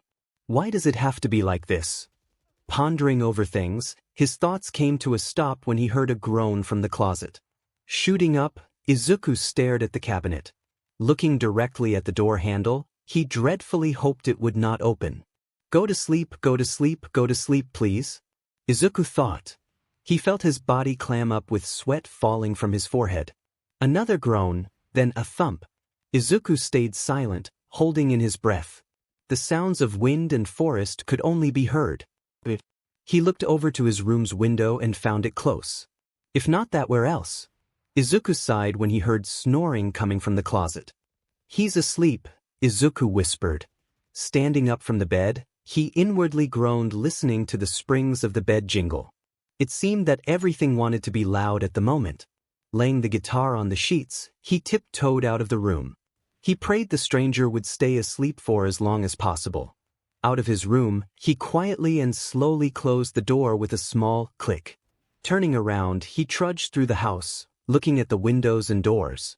He decided after he finds where the wind is coming from, he will run back to his room and make sure the stranger does not come out. He will wait for his dad to arrive home and figure out a way to tell his dad a stranger is in the house without him getting mad. While going through the house, he couldn't find any open window or door. Where I might be imagining things. Izuku recounted his steps back into the hall. The fear of the stranger waking up and escaping terrified him. Taking one more look at his bedroom door, he shook his head. He needed to focus. Walking out of the hallway, he felt a tug on his hair. Looking at where he felt the tug, he ended up rolling his eyes. His hair was stuck underneath a box. Hold UPA box. Following where he felt the tug, he came across a square-shaped item. How did my hair get stuck by this little metal square thingy? Using a hand, he picked up the item and brought it close to his face. The item had a purple casing wrapped around the black glass. The case left holes at the bottom and a few buttons. Pressing on a button, he yelped. The item glowed a bright light. The black glass was now showing a picture. The picture showed a appealing waterfall with green trees surrounding it. It also had a few numbers indicating the time and date. Pressing his finger over the time, the screen changed to a number pad. Izuku tapped a few numbers which appeared on a bar. What the? Izuku swiped a finger along the glass, watching it change to a different image. This is probably the stranger's. Dad would never leave something like this on the ground. Pocketing the item, he walked out of the hall. I'll ask Dad about it later. Dad probably has something like this. One time during breakfast, Izuku saw Dad tapping away on a mini square glass screen like the one he found. He did ask what it was, and Dad said it was nothing important and that he will tell him later. Later never came. If Izuku asks Dad about the item, he may learn a few things about the stranger. Or maybe he can use the phone as leverage. If the stranger ends up trying to escape, Izuku will show the item to him, and the stranger will be forced to stay. It does look important. When he was about to give up on searching for the wind, he heard a bird chirp. He twirled around, trying to find where the sound came from. All thoughts about the item dispersed. The closer he got to the foyer, the louder the bird sounded. Wait, oh my gosh. The front door. Izuku sprinted to the foyer, almost slipping on his hair. He spotted the front door and yelped. It was open. The front door was open. He forgot to close it. Izuku slammed the door closed. Resting his forehead on the door, he sighed. He almost screwed up. If Dad had come home while the door was open, he would have thought Izuku ran away. Or was kidnapped. Izuku hated worrying his dad. In all honesty, Izuku is messing everything up. If it wasn't for his curious mind, he wouldn't have opened the door to the basement or unlocked the front door letting in a stranger. Dad may not be here yet, but he will surely figure out that the stranger is here inside the house. Izuku may be okay at lying, but lying about such a big thing that's against the rules will not go unnoticed. Dad's not dumb. He knows he didn't break any of the rule, she just almost crossed the line. One of the rules is not talking to a stranger, which he hasn't yet. Izuku banged his head against the door, groaning at the pain it caused. I deserve that. Doing it once again, felt tears trickle out the corner of his eyes. The fear of the whole situation crashed into him in waves. Squeezing his eyes shut, he used all his might to conceal the fresh hot tears from streaming down his cheeks. I have a stranger in my closet. Izuku's voice cracked as he felt a few loud sobs escape from his mouth. I should have thrown him outside, but if I did that, I would have broken the biggest rule there is. Barely holding the will to keep the meltdown from happening, he crumpled down to the ground. Crying out in huge sobs, he covered his face with his hands. Letting himself break out, he allowed the scream of anguish to explode out of his mouth. He couldn't do this. He's not cut out for this. Where's Dad when you need him? If Dad was here, Izuku wouldn't have to worry about the stranger. Dad would take care of it. Izuku began to shiver while trying to calm himself down. Rubbing his face, he attempted to wipe away the tears that kept falling. I need to see calm down. Dad will probably be here soon, and I can't be crying at the front door when he gets here. Izuku said aloud. Considering it, Dad should be home by now. If his maths is correct, Dad had been gone for a couple of hours, and he said he would be home around dinner time. Though, on the flip side, Izuku doesn't know if that's true. His mind felt a bit hazy with the crying and adrenaline. For all he knows, Dad could be hours away or at the door. He couldn't tell. Either way, he needed to sober up. Sucking in one last breath, he exhaled it to calm down. Thinking back at all the times Dad had comforted him when he was like this, he used those memories to help. Breathing in and out deeply, Izuku felt himself calming down. Getting up from the uncomfortable ground, he stretched his legs out while he stood. Making sure the item he got from the stranger was in his pocket and that the front door was fully closed locked, he left the foyer and headed back to his room. Izuku felt a grimace land on his face when he came face to face with the closet. Luckily, his tears had ceased before he pressed his ear to the closet. He wanted to check if the stranger was still inside and that he was still asleep. Hearing his snores, he sighed. The stranger is still in his closet. Sitting back on the bed, he allowed himself to think. His dad will be coming home soon, he thought. If he stays in his room until Dad comes home, he can keep watch and make sure the stranger stays inside. Looking around, he gently picked up the guitar that was on his bed and rested it on his lap. He whined at the obvious indents on the instruments. His dad will ask about it.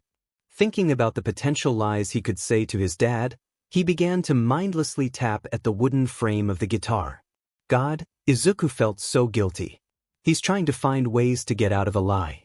He could tell the truth to his dad, but that would only lead to more questions, then eventually telling Dad about the stranger. If it came to that, Izuku would be punished terribly. There won't be a good outcome no matter how he said it. He would be punished and the stranger, well, he'd stopping his tapping at the guitar, he gasped. It was like a light bulb turned on. What if the stranger is Dad's friend? Okay, it sounds like a stretch, but think about it. Dad's not here and he allowed the stranger to get through his defenses. The stranger was able to get through some of the locks, and who else would be able to do that? The only possible explanation is that the stranger is Dad's friend. Dad probably didn't try to stop the stranger from coming in because he wanted him to come over. Maybe Dad wanted him to meet some of his friends. Izuku's not allowed friends, and that's okay. He doesn't need friends. He has his dad. And speaking of Dad, the sound of a door flying open could be heard from his room. I'm home. Izuku smiled. It all made sense now. Though, he was kinda mad at his dad for not telling him. If he knew, he wouldn't have whacked him with his guitar. It's okay though. He can heal Dad's friend with his hair. Making sure the guitar was okay, he got up from the bed and headed to the front door. Smiling once he was his dad, Izuku ran up and gave him a giant hug. A sound escaped Dad's mouth before he began to chuckle. "What's the occasion?" "I'm just so happy you're here," Izuku murmured in Dad's fancy shirt. "I missed you." He really did. "I missed you too, Izuku," Dad said in a calm tone, making Izuku smile. He loved hearing him say that. "Now," Dad said after a few moments of silence. He gently pushed Izuku away from his chest and crouched down to his eye level. "I think we should fix your hair. Look at it, it's so messy." He picked up a clump of green hair and began weaving it through his fingers. Izuku forced a smile on his face. After hearing that comment, Izuku almost face-bombed. He seriously forgot to brush his hair. "What have you been doing today?" "Running around the house." Dad jested, laughing at his own comment. Taking off his boots and putting them on the shoe rack, he ventured off into the house. Izuku followed right behind, hoping Dad would make a comment about his friend. All he could hope for was that Dad doesn't get mad at him for locking his friend in a closet. He didn't want to make the first move and ask him about the friend. Because if he does that, Dad will ask where he is. Then he's screwed. He followed him into the living room while he mindlessly fiddled with the hem of his shirt. "Be a dear and get me a brush," Dad said, sitting down on the couch. Izuku quickly nodded and scurried off to the bathroom. Before he rushed back out to the living room after getting a wooden brush, he took a second to check on Dad's friend. Sighing in relief seeing the closet door closed, he headed back to where his dad was sitting. "Sorry about that, Dad. I needed to go check on something." Izuku explained his tardiness. Walking over to his dad, he frowned when he saw the stool in front of where he was sitting. Was he that slow? He's usually the one to set up the hairbrushing. "You're forgetting something." "I am," Izuku questioned. He glanced down at his body and hands. What was he forgetting? He has the brush and the stool is in the correct place. Dad gave him an unimpressed look. "Are you doing okay? Should I be worried?" No, not at all. "Give me 1 second to get a guitar," Izuku blurted out, waving his hands. "You're wasting time already, just sit down," Dad sighed. Oh, okay." Izuku felt tears threaten to fall from his eyes. That never happened before. Dad always told Izuku to get an instrument before doing his hair. Was he really that slow? The burning urge burned at the back of his eyes, making it hard for Izuku to sound happy. Or even sing. Dad began to brush through his hair, scolding him when he spotted a few specks of dirt. Izuku tried his best to not cry or whimper while he sang. He ended up cringing at himself whenever his voice cracked. On the bright side, Dad rubbed his arm with his empty hand whenever a sob escaped out of him. As soon as he finished the song, he broke down in tears. "Sure you're okay, Izu." Dad pulled Izuku off the stool and onto his lap. Tucking Izuku's head into his neck, he rocked him back and forth while he rubbed his back. "Sure, I'm here. Don't cry." In the arms of his dad, Izuku allowed himself to let loose once again.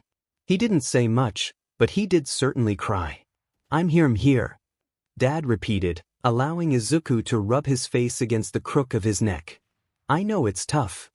Izuku sniffed a few times. Before pulling back to look at his dad, Dad brushed away the tears with the back of his hand.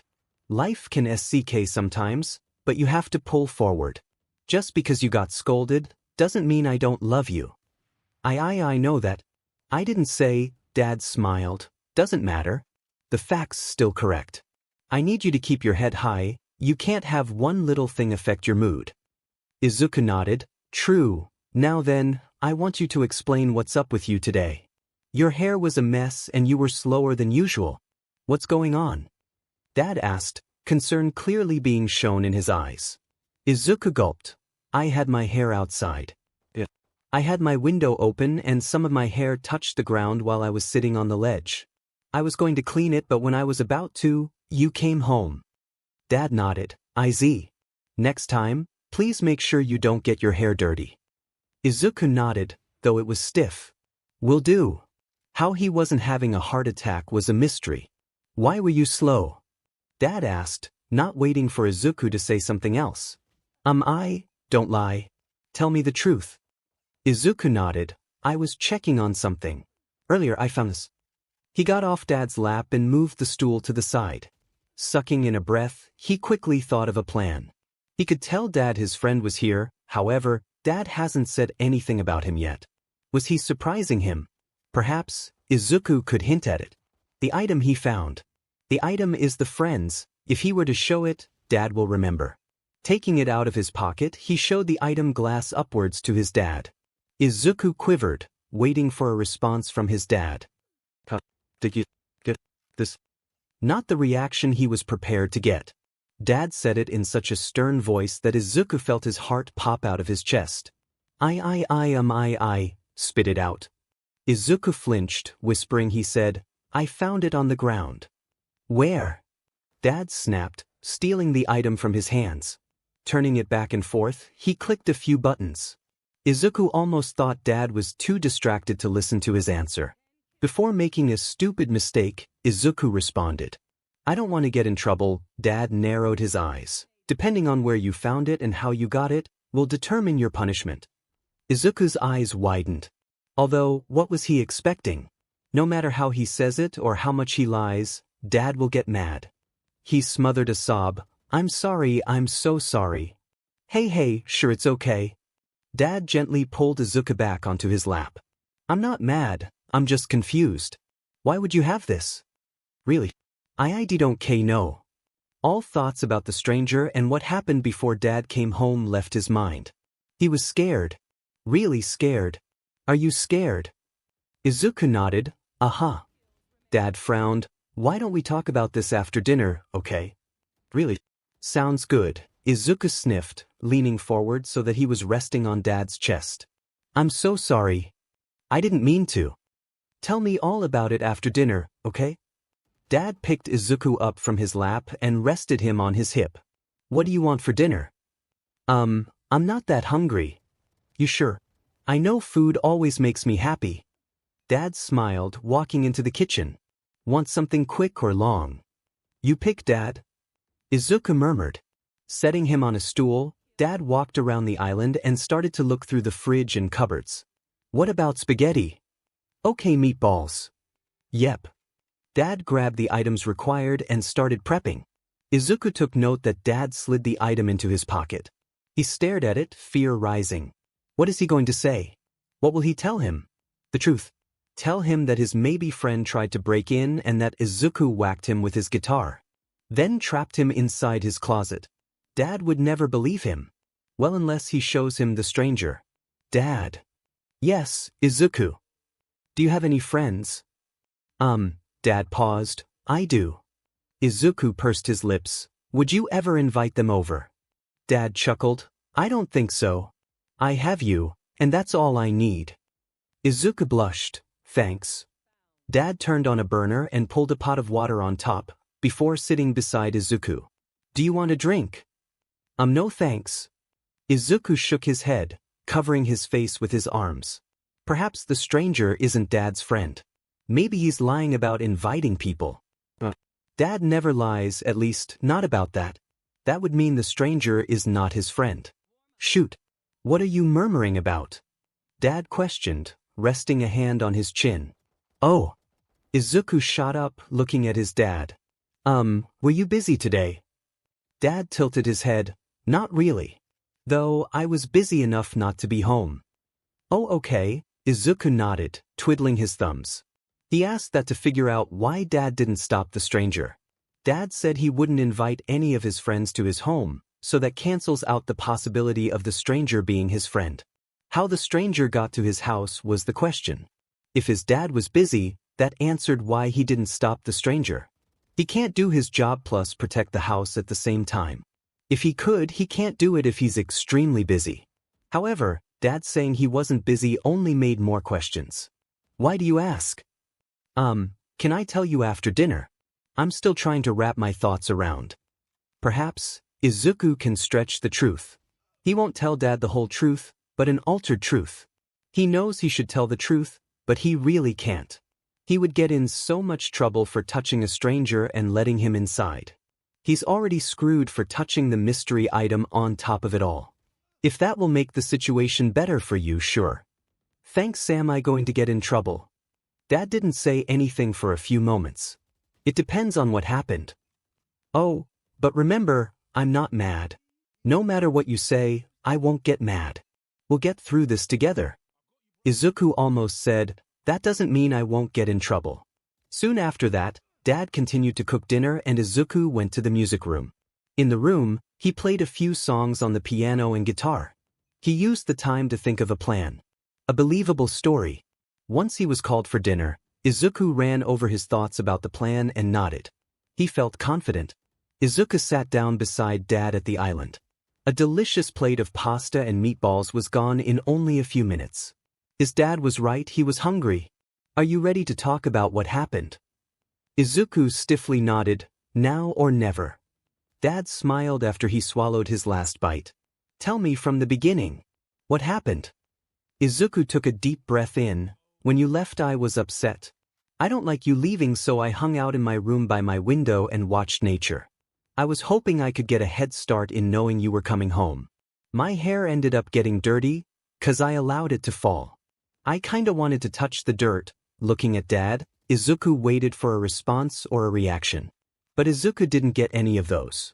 Dad stared at his hands that were on top of the island. He didn't have much emotion, the only thing that could be seen was blankness. Continuing at an awkward moment of silence, while playing with some dirt, I heard a sound. I tried to find where it came from, but I couldn't see anything.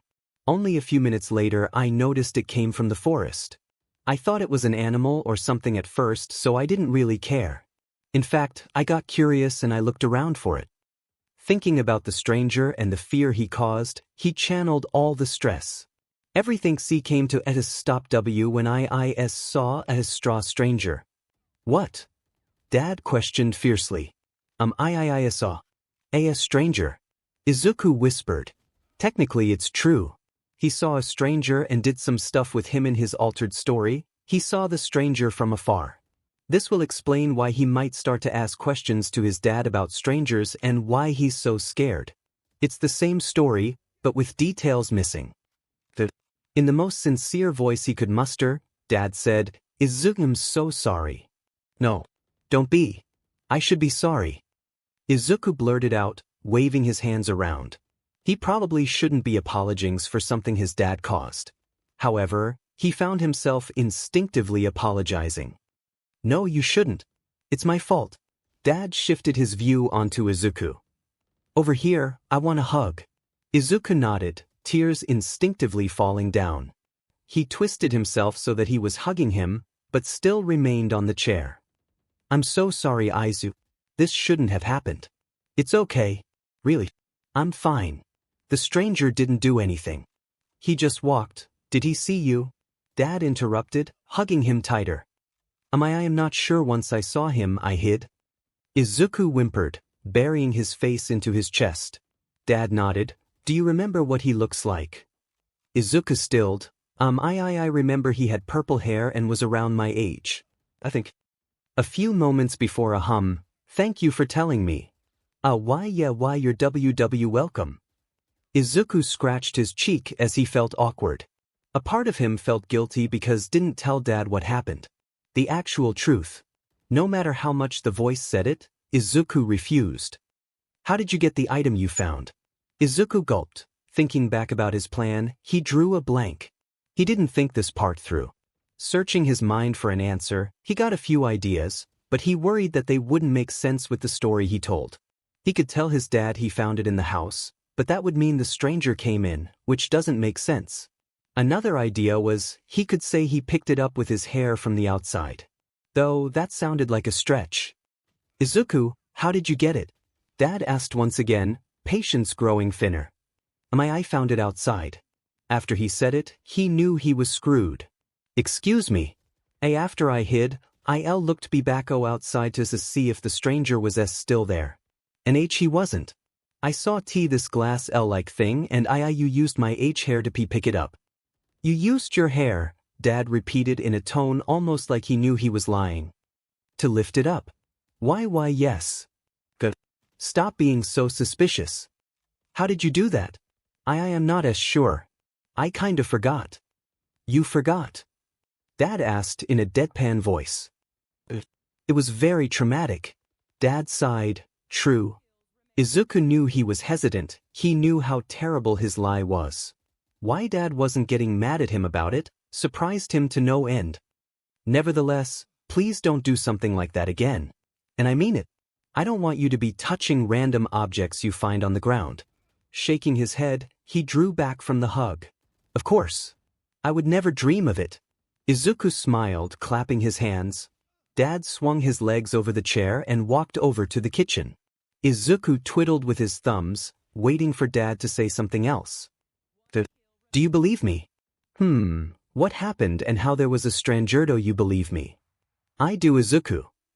Breathing out a sigh of relief, he smiled. Thank you. Do you have anything else you want to tell me? Yes. Oh.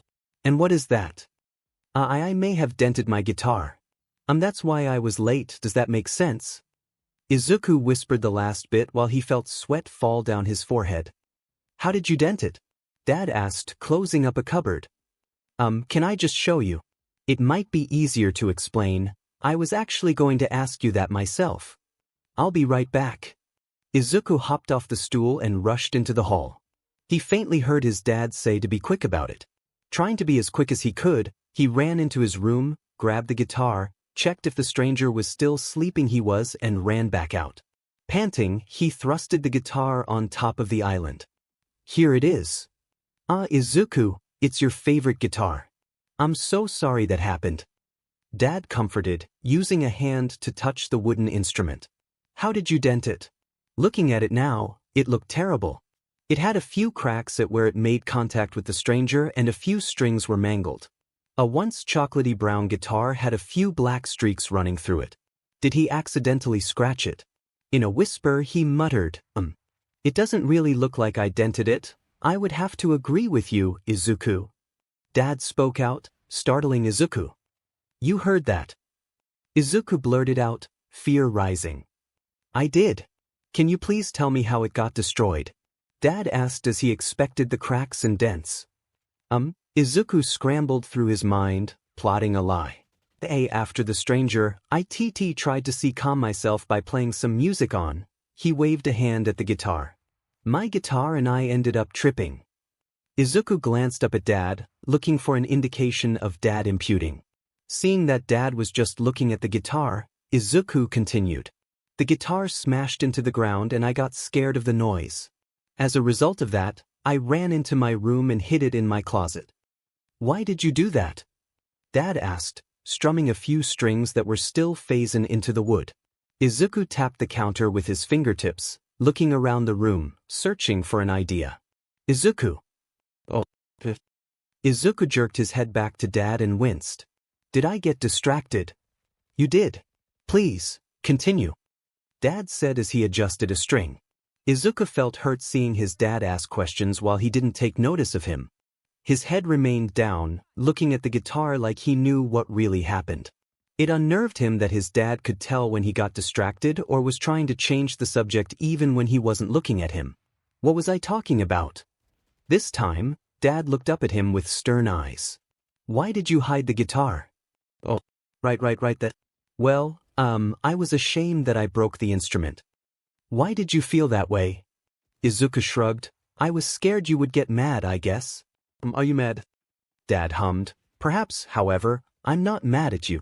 I'm frustrated that a stranger got past my security and made you distressed. No one should have gone past it. And I am sorry. Thanks, I'm sorry too. That's why I'm not mad at you for breaking the guitar. I don't blame you for breaking it. You were scared and did what anyone would do in that situation. I suppose you said it was dented because you were scared to assess the damage, right? Izuku nodded, very much so. Do you believe me? That I'm not mad at you? Dad gently stared at Izuku with warm eyes. Sorta, are you going to punish me? Dad understood him, immediately. If I'm mad, you think I'll punish you. Izuku stared, mouth gaping. How did you know that? How did you know I was feeling that way? Dad laughed, a loud laugh. You're amazing, you know that. Don't change the subject. Izuku whined, crossing his arms. Dad's laugh faltered to a chuckle. I guess I'm wise and understand you rather well. Izuku smiled, giggling at the thought. About punishments, I won't be giving you one. Izuku sighed happily. That's a relief.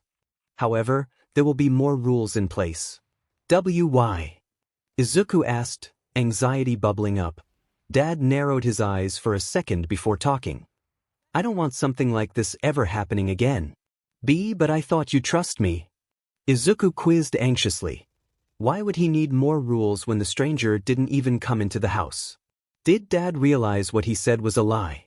Perhaps it's for his room's ledge. I do. Then why are you making more rules? To assure your safety. Oh, Dad hummed. Put the guitar away. Izuku nodded, grabbing the guitar from the island and heading towards the hall. Dad. Yes. Izuku looked over to Dad and saw him putting away dishes and other items into cabinets. Is it possible you could get a new one? A new guitar? Why, yeah. I can do that, Dad answered, turning the sink on and lifting a dish to scrub off the excess dirt. Izuku smiled at his dad before running to the music room to drop the guitar off. He knows it's broken and he can never play on it again. However, it was his most used instrument. It feels odd throwing it away in the trash. Coming back into the kitchen, after one look in his room, he stood idly near the island, waiting for his dad to finish the chore. I'm back, Izuku whispered. He tried to make it obvious that he was there so that he wouldn't scare his dad like last time. Now Izuku, Dad said as he cleaned the last pot and placed it on top of the dish rack. I want you to know that I will be heightening the security of the cottage. I'll make it my top priority. Oh, thanks, Dad. I might even install some cameras, Dad muttered in a low voice. Too quiet for Izuku to hear. What did you say, Dad? I couldn't hear you. Oh, it's nothing, I was just thinking about a few things. Smiling at Izuku, he patted him on the head when he got over to him. Your hands are wet. Izuku giggled, leaning away from it. Oh, you don't like it? No. Izuku giggled, running away from the island and into the living room. No, you don't. Dad jerked himself, and before Izuku could make any ground, he grabbed him from the armpits. You're going to stay wet. No. Izuku playfully whined. Dad tickled his skin, making Izuku explode with giggles. The water made it all the more squeamish. Izuku struggled to get out of his grasp, resorting to light kicks. After one kick at Dad's groin, Izuku fell to the ground in a fit of laughter. Izuku, why did you have to do that? Dad complained, taking a knee. Izuku giggled once more and hugged his dad around the neck. I'm wet now because of you. Are you now? Yes. Have you given some thought that that's what I wanted from the beginning? Izuku frowned. No. Dad laughed loudly. You're so funny, Izuku. I am. Izuku laughed at that, not believing it for a second. You are, Dad confirmed. Standing up slowly, he guided a hand from Izuku's curls. You should go to bed. What?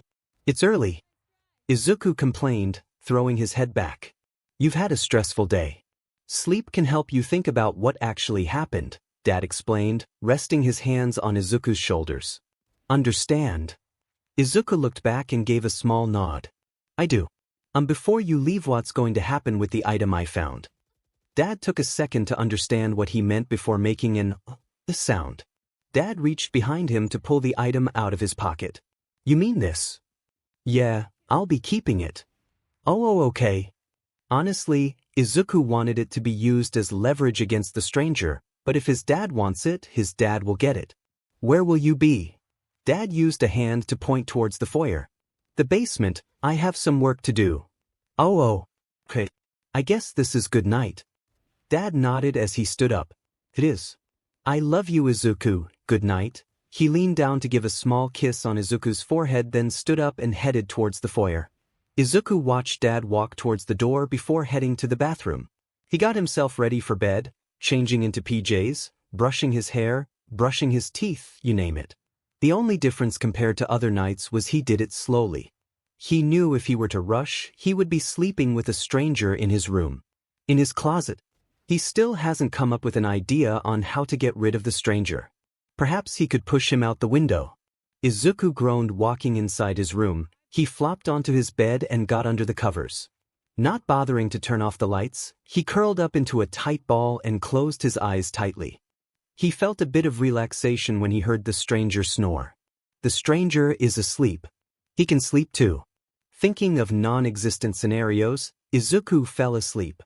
Late into the night, Izuku was woken up abruptly by his dad. Izuku shot up thinking it was the stranger trying to steal his hair. Clenching the long strands close to his chest, Izuku took a moment to look behind his dad to the closet door. He sighed in relaxation. The door was closed. Dad followed his gaze to the door, then back to him. Izuku forced himself to laugh, attempting to fill the awkwardness. Dad sat down beside Izuku's legs, smiling. The darkness gave him a weary feeling. The shining hallway lamp cast a shadow onto his face. It made his eyes and nose the only visible features. Izuku bunched his legs close to his chest, shielding his vulnerability from the man in front. If he made the tiniest wrong move, his dad could figure out there was a stranger in the room with them. Might it be a misuse of words or an odd sound from the closet? His dad will know. Izuku, Dad said, weaving his soft hand which originally had calluses through Izuku's green locks. Izuku nodded, moving his hand to cover his dad's, hoping to distract him from the quietness in the room. I know you will hate me saying this, but I have to leave. What? Izuku blurted out, taking in words he didn't believe. I'm really sorry, son. Dad pressed a hand on top of Izuku's knee which was still covered with blankets. It's an emergency with work, I can't miss it. Oh, okay, I understand, Izuku mumbled, hugging his legs. As much as he wanted his dad to leave him alone so he could figure out what to do with the stranger, he didn't want him to go. How long? Dad hummed in thought for a few moments. I believe a day from now. Meaning, I'll be back next morning. Really? Izuku grinned, that's not long at all. Dad smiled with a small chuckle. It really isn't. It's only, Izuku glanced at the digital clock on his bedside table, 2 a.m. now. Indeed it is. Well, I should let you go back to bed, but before I do, I have a few rules I want to talk to you with. Izuku bit his lip to conceal the murmurs of his apprehension. It's not a lot, but it's very important you follow them to the word. Understand me? I do. Good, the rule is you cannot leave your room while I am away. Izuku's eyes widened. Wait, really? You're serious? Dad stared, eyes unblinking. Izuku scratched his hand because of his anxiety building up inside his gut. This has never happened before. Izuku mumbled. Correct, it hasn't. Dad frowned, casting a glance behind him. Izuku followed his eyes to only find him looking at the closet door. Fear quickly replaced his gut feeling of pure nerves with a sickening sense of dread. Dad! Izuku yelped, jumped up from his position on the bed and fell into the arms of his dad. His dad took a split second to fix his arms so that Izuku wouldn't just fall off the bed. Whoa! Dad began, wrapping his limbs securely around Izuku's back. Why did you do that? Dad said gently. I don't know. I guess I'll miss you. Izuku managed to express, inwardly cringing at himself. Oh, Izu. I'll miss you so much, Dad exclaimed, squeezing Izuku's body tightly. Izuku forced himself to laugh, hoping he distracted his dad from analyzing the closet. I just want to give you one more hug before you go to your job, Izuku explained, closing his eyes for 1 second and shifting his head so that it was on his dad's chest. I'm flattered, Dad smiled. Izuku took his time relishing the moment before he pulled away from Dad. Moments like these were so sincere it almost made Izuku cry. Just the two of them embracing each other as if they are the only thing in the world. It held so much love and consideration. Hugs like these never happened, but if they did it was somehow strained or they tried to comfort the other. At this moment, they both held the same feeling. Love and sadness. I'm really going to miss you, Dad, Izuku whispered as he wiped a tear from his right eye. Truly. I won't be gone for long, it'll be a little more than a day. Honest? Izuku asked. He truly hated how Dad left all the time to do work. It felt like his dad never had time to be with him. Though his dad needed to go and he can't do anything about it. That's the sad truth. Honest, Dad answered back, comforting Izuku all the more. Izuku relaxed into the hug before pulling away. "Guess you got to go," he murmured. "Guess I do." Dad gently pushed Izuku down on the bed so that he was lying. He tucked Izuku in, causing the boy to giggle at his dad's playful expression. As soon as that ordeal occurred, Dad lowered his head so that he could give Izuku a little peck on the forehead. "Love you, Izuku. Never forget it." "I won't." Izuku shook his head quickly. How could he forget that? Dad stood up and pressed a hand on top of Izuku's chest, weaving a hand under the wildness of what is Izuku's hair. He rolled his eyes at the move. "It will still be here when you get back," Izuku laughed, tucking his hair under the cover. Dad's hand stilled. "Oh, right. You're right. It'll be here." Izuku frowned. Will his hair still be here? Trying to conceal said frown, Izuku turned his head away from his dad and buried it inside the covers. Dad took the notion as a fit of sadness, Izuku thought as he heard his sigh. "If you want," Dad said, "I could get you a new guitar." "Wait, really?" Izuku's eyes widened. Looking over at him in surprise, "I would love that." Dad smiled, the darkness making it ever so creepy. "Great. I was just thinking you would like it." "I do." "Well, I better be off," Dad replied, walking over to the door in long strides. "Remember," his dad turned to look at Izuku one last time before exiting the threshold, "don't leave his room." "But what if I get bored or hungry? Or need to go to the washroom?" Dad paused. "I guess you'll have to wait until I get back." "What?" "If you leave, I'll know." "Got it." As if his whole demeanor flipped, Dad was not the regular old person Izuku knew. He was using his work voice. The voice he only heard when he was in the basement. Izuku gulped, twiddling his fingers. His heart dropped to the ground as he watched his dad turn away from him and close the door. Darkness enveloped him. "Bye," Izuku croaked. Staring up at the ceiling above him, he allowed tears to drip from his eyes, soaking the pillow below him. Izuku knew his dad had a mysterious side he wished to not tell him.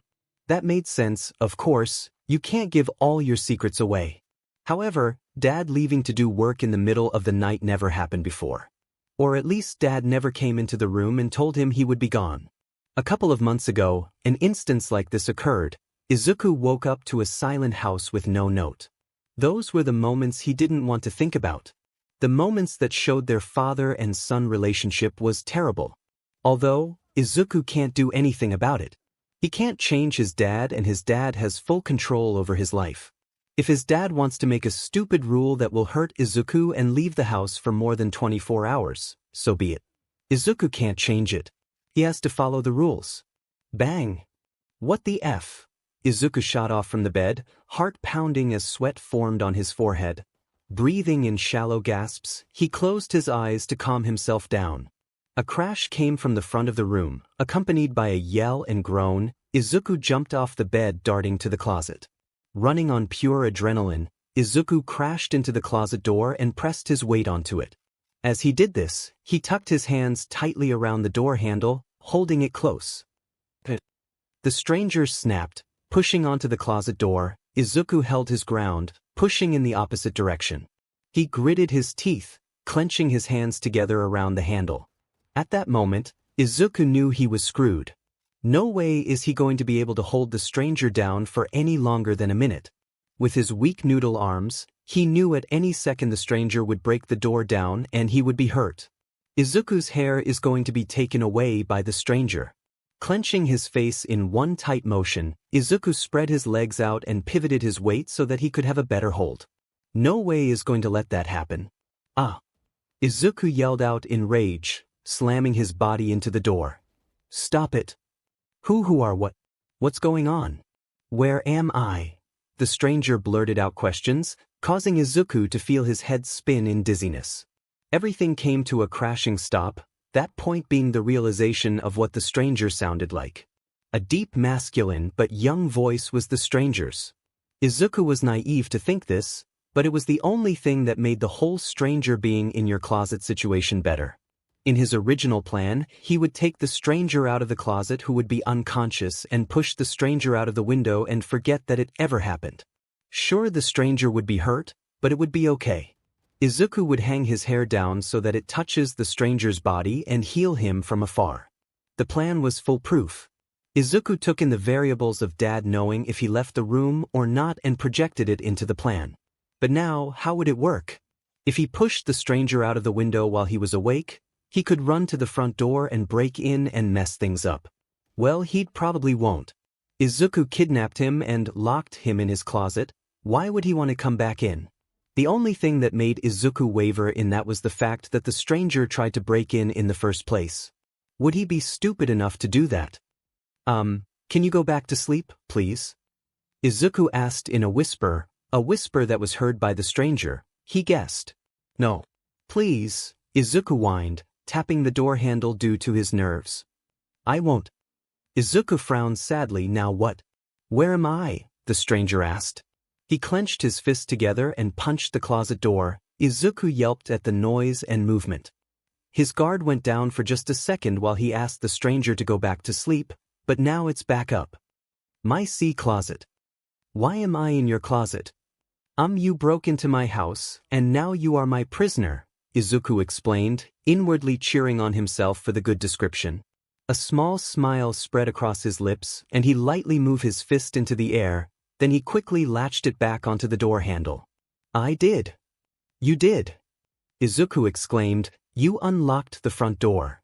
Wait a second, this is a misunderstanding. I was just exploring, I thought the house was abandoned. Wow, that's nice to hear, Izuku rolled his eyes, don't have to be rude or lie. Well, you're the one who locked me in a closet, so of course I'll be rude. Izuku's face twisted, and the comment went straight to his heart. He leaned back on the closet door and faced the room. If the stranger was going to be rude, Izuku wouldn't talk to him. Let's just put this behind us and you let me go. Simple as that. What Izuku really wanted to say was, it's not that simple. If he lets him go, the stranger will steal his hair and Izuku can't have that. Are you there? The stranger asked, after a few awkward moments of silence. Izuku shook his head, quietly giggling that the stranger could not know he was still there. I can tell you're still there. Heh, you're not that quiet. Izuku fell to the ground, back against the door. He curled his legs to his chest. Please stay for a little longer, he whispered. Someone will come find me. My family will start to worry and then they will call the heroes and the heroes will arrest you. What? Izuku's fear rose once again. You hear me, you will go to jail unless you let me leave. I can't. Can't what? I can't let you go, Izuku whispered, tucking his head on top of his knees. I'm scared of you. Really? The stranger asked in genuine shock. It made Izuku almost forget the stakes that were present. Yes, really, Izuku mumbled. You're going to try to steal my hair away from me. What? Just don't act like you don't know. Izuku snapped. I'm sorry, okay? I really didn't know. Stealing someone's hair isn't exactly normal. It's not. No. Are you going to? Why on earth would I don't know, Izuku whispered. Dad said everyone wanted to. The stranger stayed quiet after his comment, which made Izuku do the same. Was it really not that normal? You still there? Yes. Blushing brightly at that, Izuku quickly scrambled to replace the awkward silence. Why did you come into my house? I don't know. The stranger said. What were you doing in the middle of the forest? Izuku asked, tilting his head so that his ear was gliding against his knee. Walking, exploring. Izuku snorted. Really? The stranger has to be lying. There's not much out here. Except you. Oh yeah, you're right. Why are you out here? The stranger changed his tone just a tad as if he was imitating Izuku's voice. In the middle of the forest. I live here with my dad. Izuku should have stayed silent about his dad, but to be honest, he was upset with him. Why give him the satisfaction of listening to his rules about talking to strangers when he made a stupid, crazy rule himself? Your dad. Yeah. How old are you? I'm not sure. I think I'm 15. Izuku had to pause. Was he 15? Time went by in blurs for him. His memory was terrible in remembering how long he did something. Perhaps he should ask his dad after he's done being mad at him. I'm 15 too. You are. Izuku stuttered out of shock. The stranger is his age. His age? He didn't look to be 15, more like in his 20s. Though he doesn't know what someone looks like at that age, so how could he tell? Nonetheless, the stranger looks to be older. I am. Gosh. Izuku laughed, rubbing his face in his hands. I don't believe it. You know, I could have used my quirk on you. Let me go and I will not use it. The stranger really wanted to leave. It hurt Izuku that the stranger wanted to go, even when they were having a nice conversation. Wait, no. The stranger isn't nice. Snap out of it, Izuku. Quirk. Izuku asked the first question that occurred to him. What does that mean? My ability. What's your name? The stranger's questions frazzled Izuku's mind. How could he say one thing and then say something else? He keeps on switching through different topics and it confuses him. And it made the situation all the more crazy. He felt the urge to curl in a ball and cry his tears out and wait for his dad to come back and hold him tight. He can manage, surely. He just needs the stranger to be quiet. I'm not telling you. You tell me. Gosh. The stranger's voice faltered into a whisper. Izuku panicked at that and pressed his ear to the door, trying to hear what he said. Something to do with his quirk and feeling bad. Then he started whispering about if the person who kidnapped him was lying. Hey, I didn't kidnap you. God, did your mom tell you to not eavesdrop? A sigh. Ignore me, I just want answers. Why am I here? You won't use that ability you said you have. Izuku pulled away from the door, trying to get away from it as well as be close. I won't. What is it? You answer me first. The stranger said in a stern voice, startling Izuku. He knew for a fact that the situation should be the opposite. Izuku should be the DMNT person while the stranger should be the 𝗬𝗵𝗃𝗲𝗵.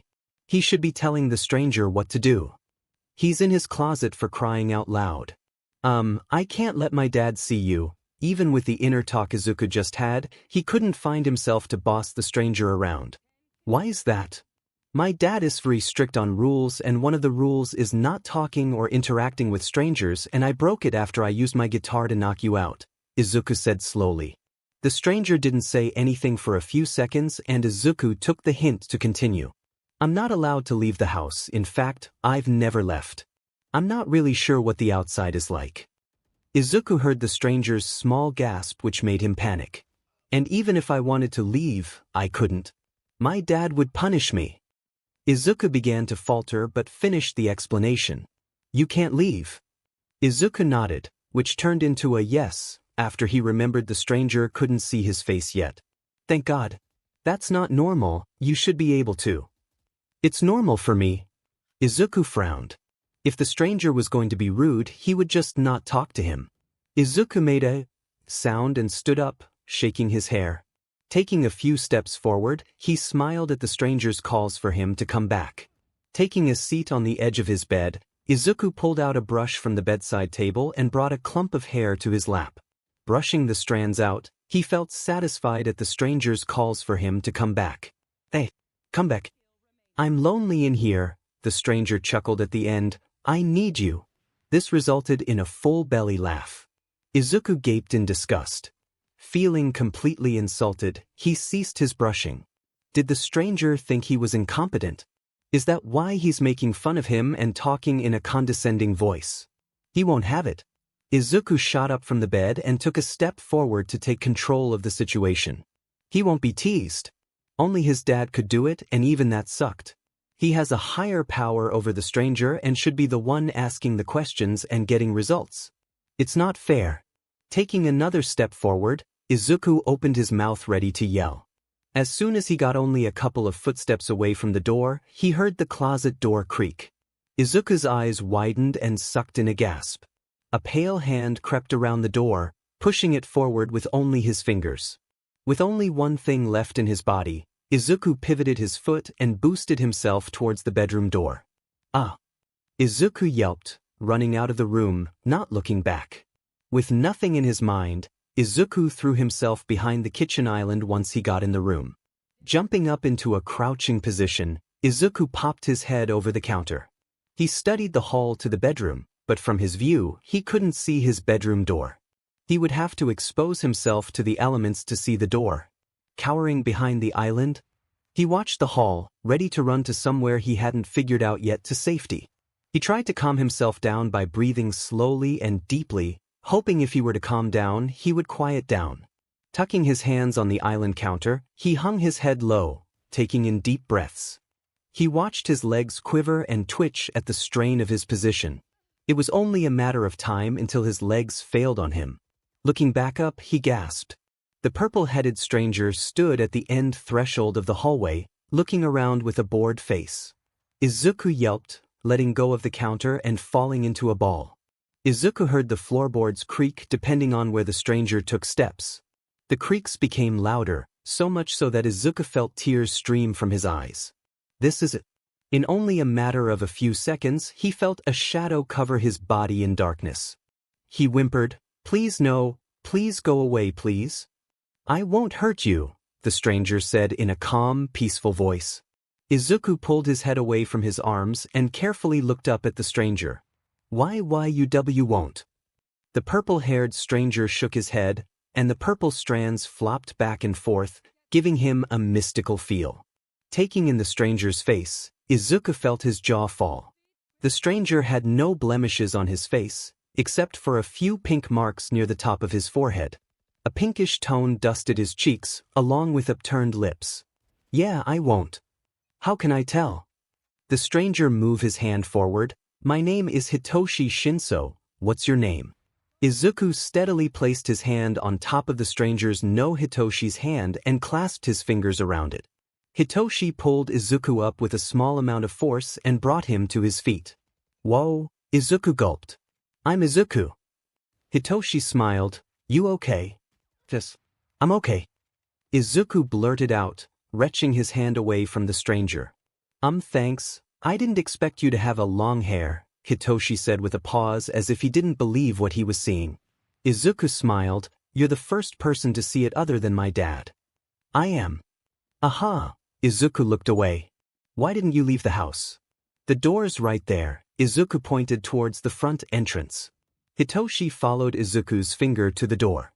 "I don't know." You can leave." "If you want to," Izuku murmured, twiddling with his fingers.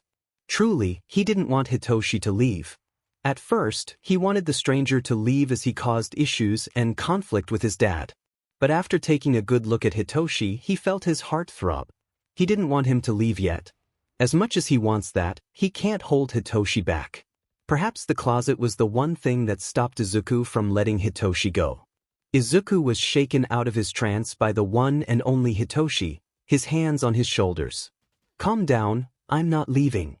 But as much as I hate to admit this, but I kidnapped you. You should leave before you get hurt." The unspoken words that Izuku really wanted to say were due to his dad. If Hitoshi stays, his dad will hurt him. "You're going to hurt me." "And no," Izuku disagreed, "I'm too scared to." Which was a lie. If he needed to, he would whack Hitoshi with his guitar if it came down to it. "My dad will," he whispered. Hitoshi hummed, taking a look around the room. Izuku followed his gaze, curious about what he was thinking and planning to do. "You know," Izuku started, "you're the first person I met who's the same age as me. In fact, you're the only person I've met who isn't my dad." "Wait, really?" Hitoshi glanced behind his shoulder, mouth gaped. "Yep." Izuku said with a pop, "It's nice seeing someone new. And that isn't trying to steal my hair." People have tried to take your hair." Izuku shook his head with a tiny smile. For some odd reason, he liked the facial expression Hitoshi had. It was as if he didn't believe him, but he knew he did. He was just shocked. "No, my dad just warns me that everyone wants to take it. That's why I'm not allowed out of the house. Someone could steal my hair." "Why would someone want your hair?" Izuku started, "Let's not talk about it." The fear of Hitoshi learning about the power of his hair could cause him to try to steal it terrified him. Could it be possible that Hitoshi had no idea about the power? Hitoshi eyed him before turning away. "Do you mind that I look around?" Only if you don't break anything. My dad isn't here and I don't want him to come back and see a mess." Izuku expressed it with a hand movement. Hitoshi nodded, "Will do." He turned away and began to inspect the room. Izuku was hot on his tail, watching where he looked. Hitoshi left the kitchen after he got bored and went to the living room. Why is there no TV? Huh? Izuku titled his head, glancing at where Hitoshi was looking. Hitoshi was looking at the mantel in front of the couch. What's a TV? Hitoshi jerked his head, boring his eyes into Izuku's face. You don't know what a TV is? No.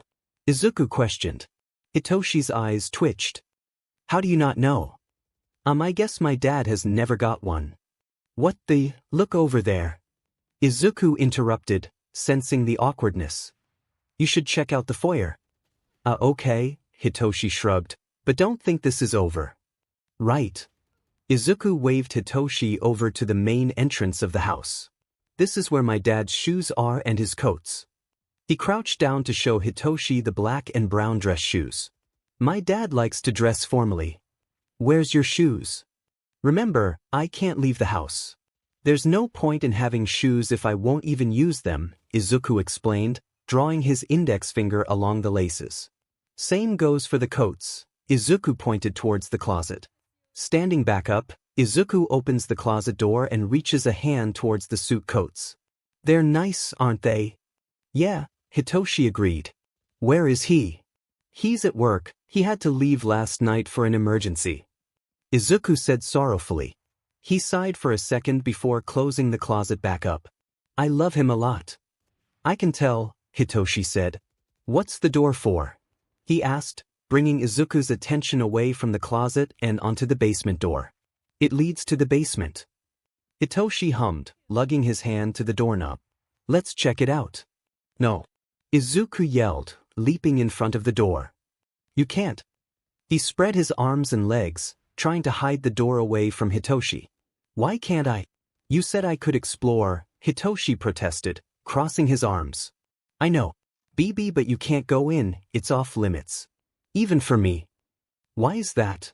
It's where my dad works. My dad doesn't want me going down there. Izuku explained. He's not here. Sure, but that doesn't have anything to do with it, Izuku expressed, tilting his head slightly. Hitoshi's eyes narrowed. One peek. No.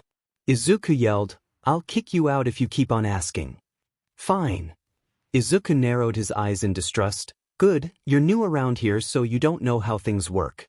Sure, Hitoshi shrugged, taking his sights off the door and observing the rest of the house. I don't. What difference does it make? Izuku snapped, I don't want you messing anything up. Geez, fine, I'll listen. Hitoshi faced Izuku, who just now tucked his limbs away from the door. Izuku nodded. My dad is quite strict and doesn't like me doing a lot of things without his permission. So, many things that might be normal for you aren't normal for me. Like leaving the house or going downstairs. My dad does all of this to protect me. Hitoshi gawked for what felt like a solid minute. Izuku held his ground, chin pointed up a tad to show who was the DMNT one. Doesn't it SCK? Being stuck in here. Izuku was about to protest. No. Yes. Gosh, yeah, it sucks. I want to go outside to see the world, like the forest. I would like to see where you came from and why you are here. My dad told me that everyone wants to steal my hair and that's why he locked me away. But you are different. You don't want to steal my hair and you for some reason don't want to leave. It just disproves everything my dad said. Izuku didn't know he had these thoughts within him. Sure, the thought of leaving the house would be great. He could see everything for the first time, but he knew that was impossible. His dad would never let him leave. And Izuku doesn't really want to leave. If he does, his dad would miss him and there's the possibility of his dad needing to use his powers. But on the flip side, the thought of leaving sounds amazing. Izuku would get to see the world outside the cottage and explore it. If you had the choice, would you like to leave? Izuku took a second to think. I'm really not sure. The thought of leaving sounds great, but I don't know. I could help you, leave. Hitoshi said with assurance. Why would you want to do that? Hitoshi bit his lip. He took a second to look around. Izuku followed his eyes to where he was looking. He found that Hitoshi was darting his eyes around the room, almost like he was trying to find something. Izuku opened his mouth to speak. Here. Hitoshi interrupted, but as soon as he saw Izuku's pout, he apologized. Sorry, I just got her excited. Never mind that look. Hitoshi moved his hand towards a shoe.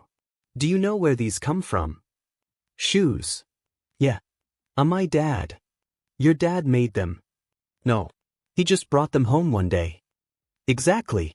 He got them from somewhere else. He bought it from a store.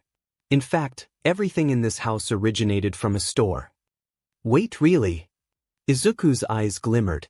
You're telling me my instruments were from a store? Hitoshi nodded with a smirk. Indeed. Wow. What else is in the outside world? Remember the TV I mentioned? You can see one for yourself if you leave the house. Really? Yeah, what else have you heard of phones? Izuku shook his head. Hitoshi began to make a list of things that Izuku found unusual. The words themselves, as well as the nature of the situation. He'd never heard of any of the things Hitoshi said, which piqued his interest. What else is there?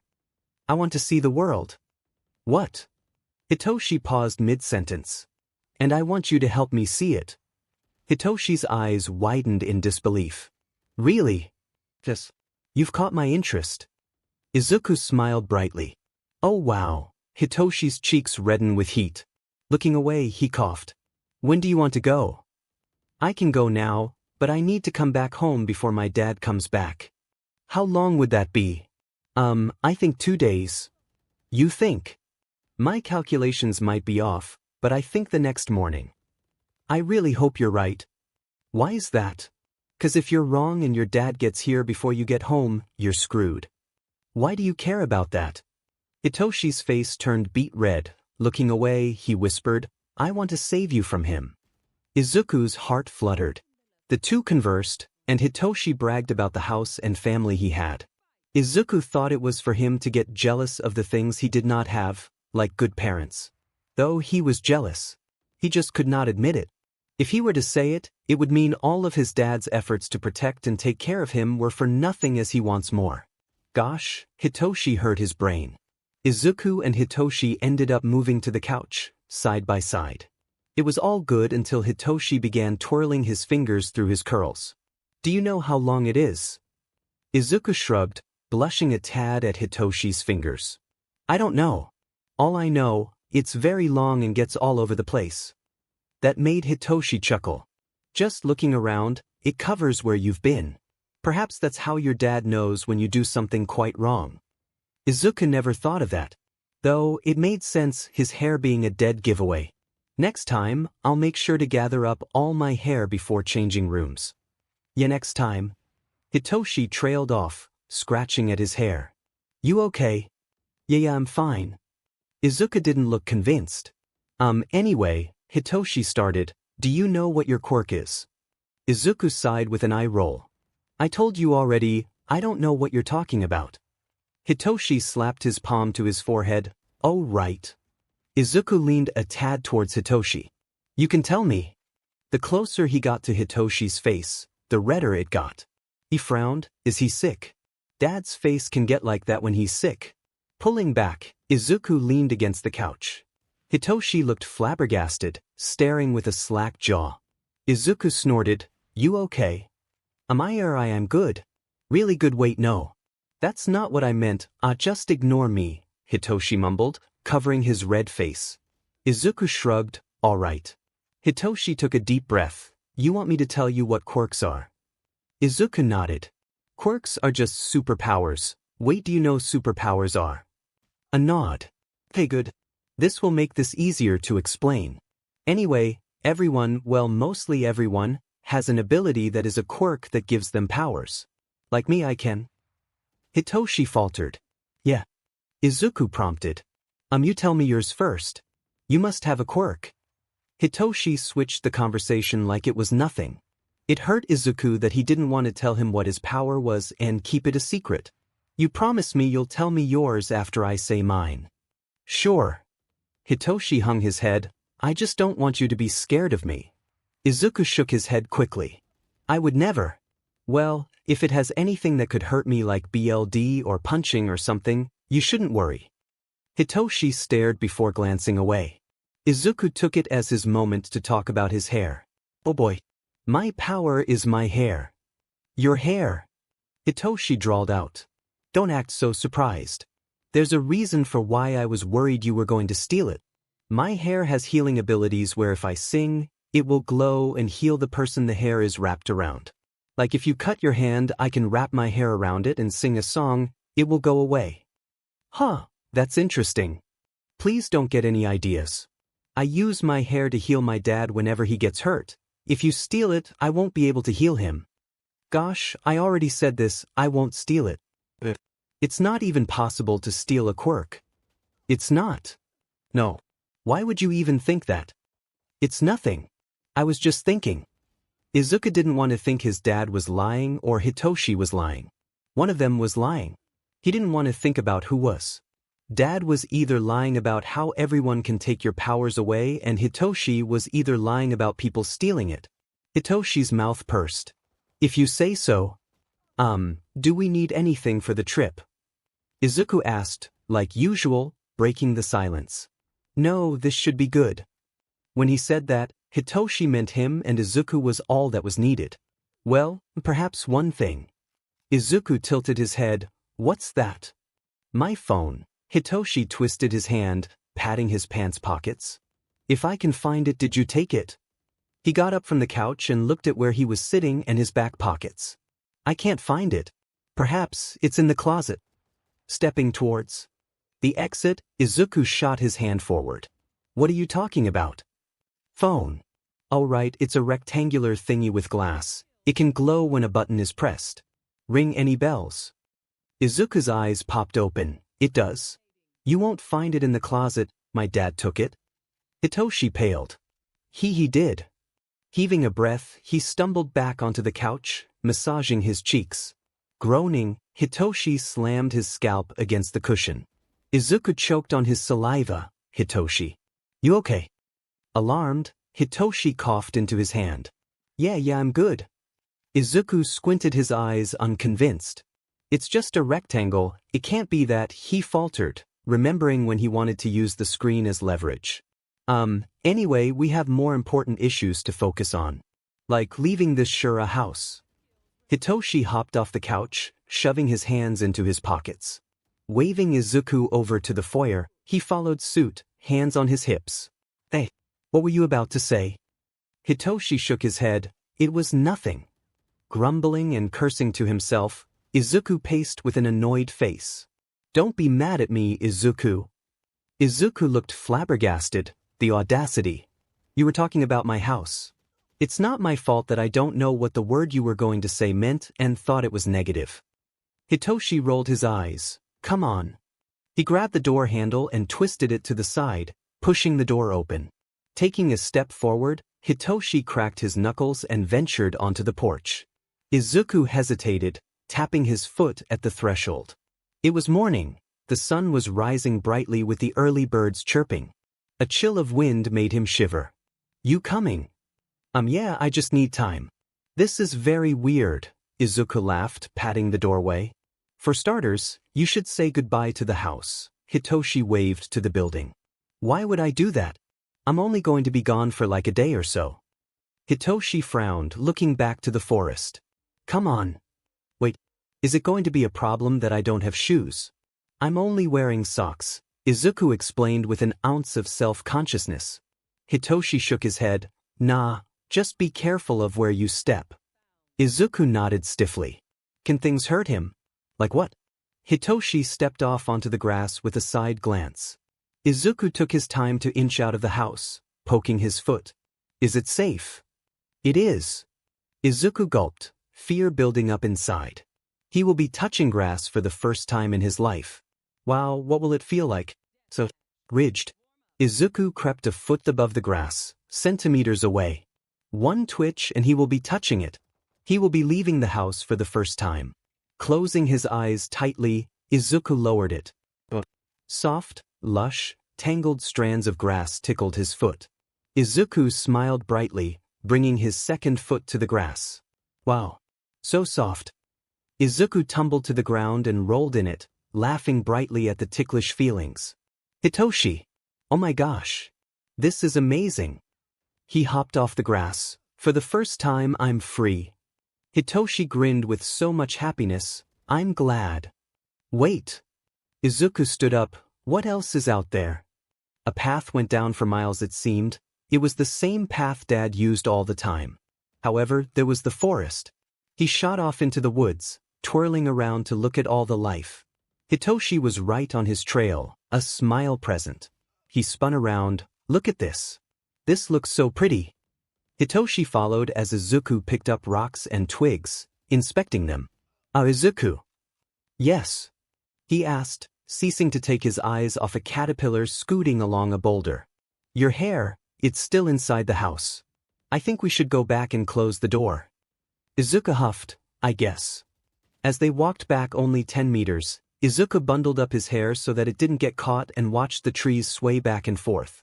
Back at the house, Izuku dragged out his hair and closed the door and locked it with the help of Hitoshi.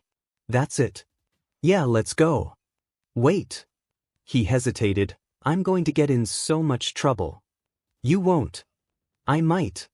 Don't worry, we'll explore for only a day or so and I'll bring you back here before your dad gets here. It would be like you never left. But I did. Hitoshi laid hand on his shoulder. Live a little. It's not the end of the world you rebelled.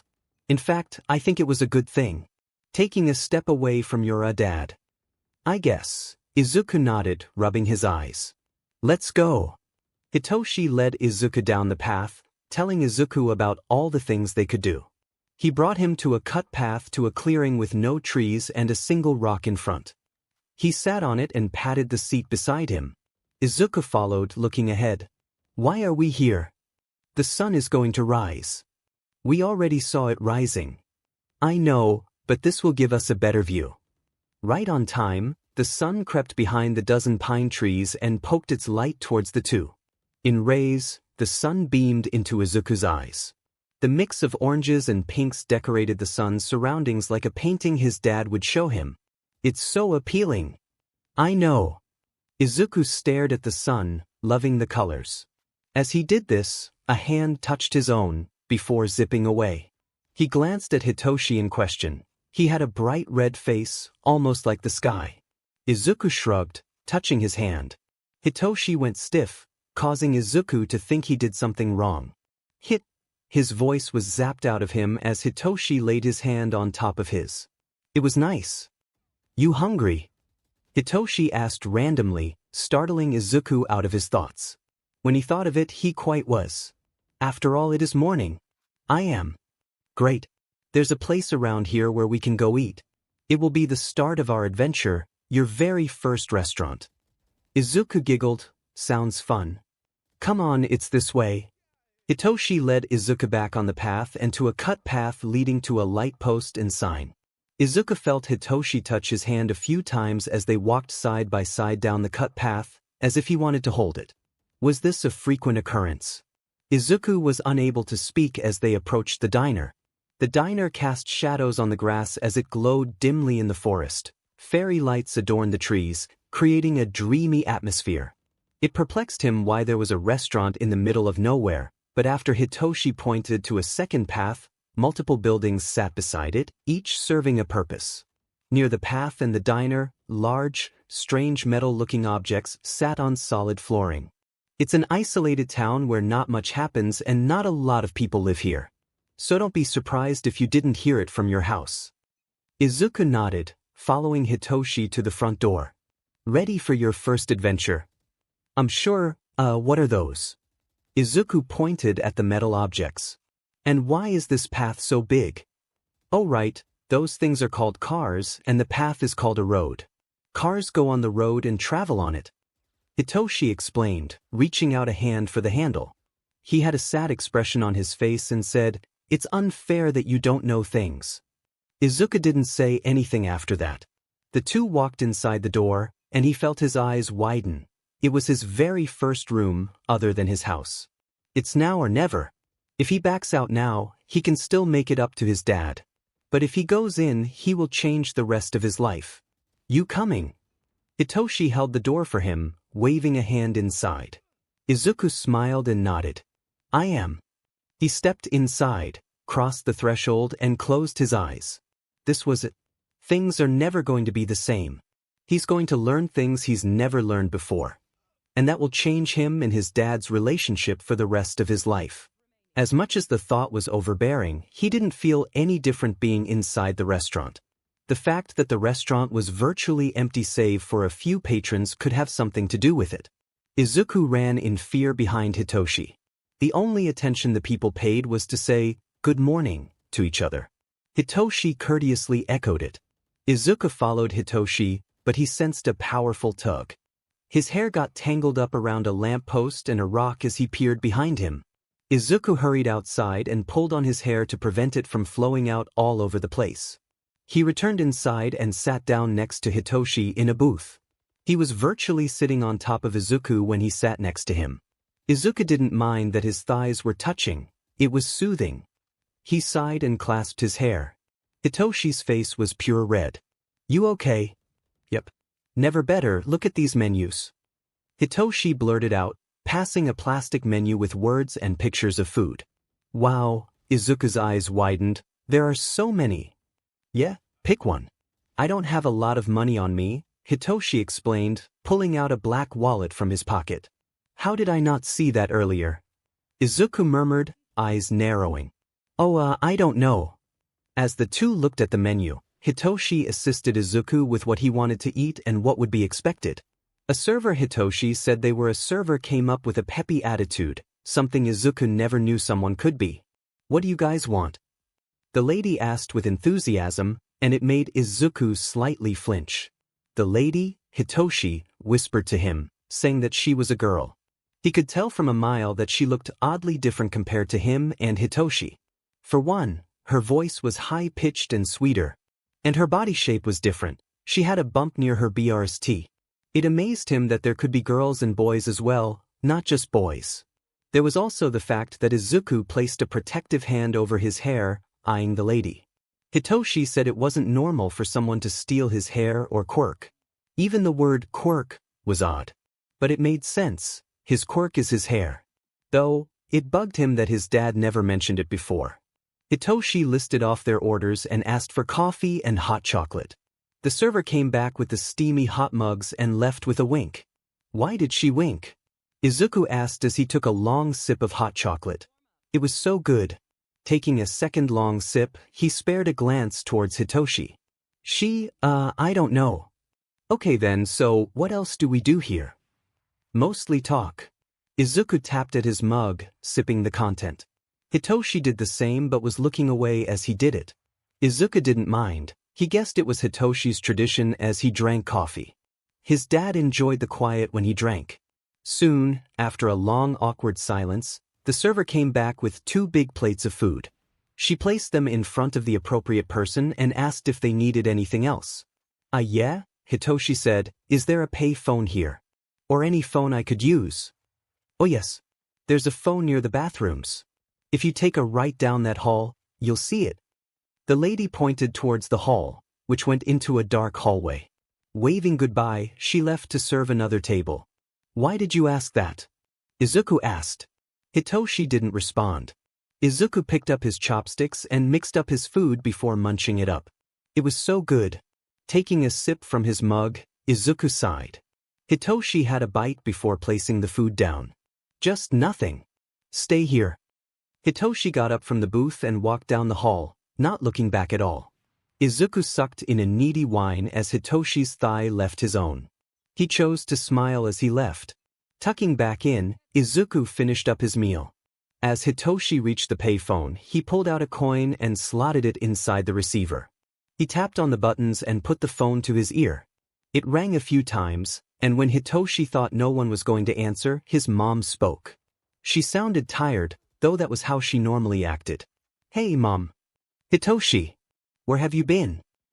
In the forest. And I may have been kidnapped by a boy who is the same age as me and got a lot of trauma.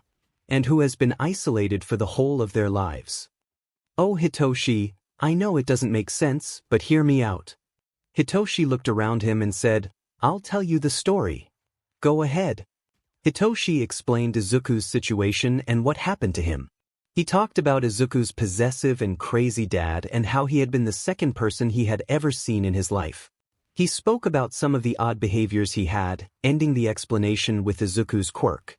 "Oh Hitoshi, are you mad?" "No, I just don't get how so many bad things can happen to you." Hitoshi laughed, scratching his cheek. "Mad luck. Maybe, so what are you going to do now?"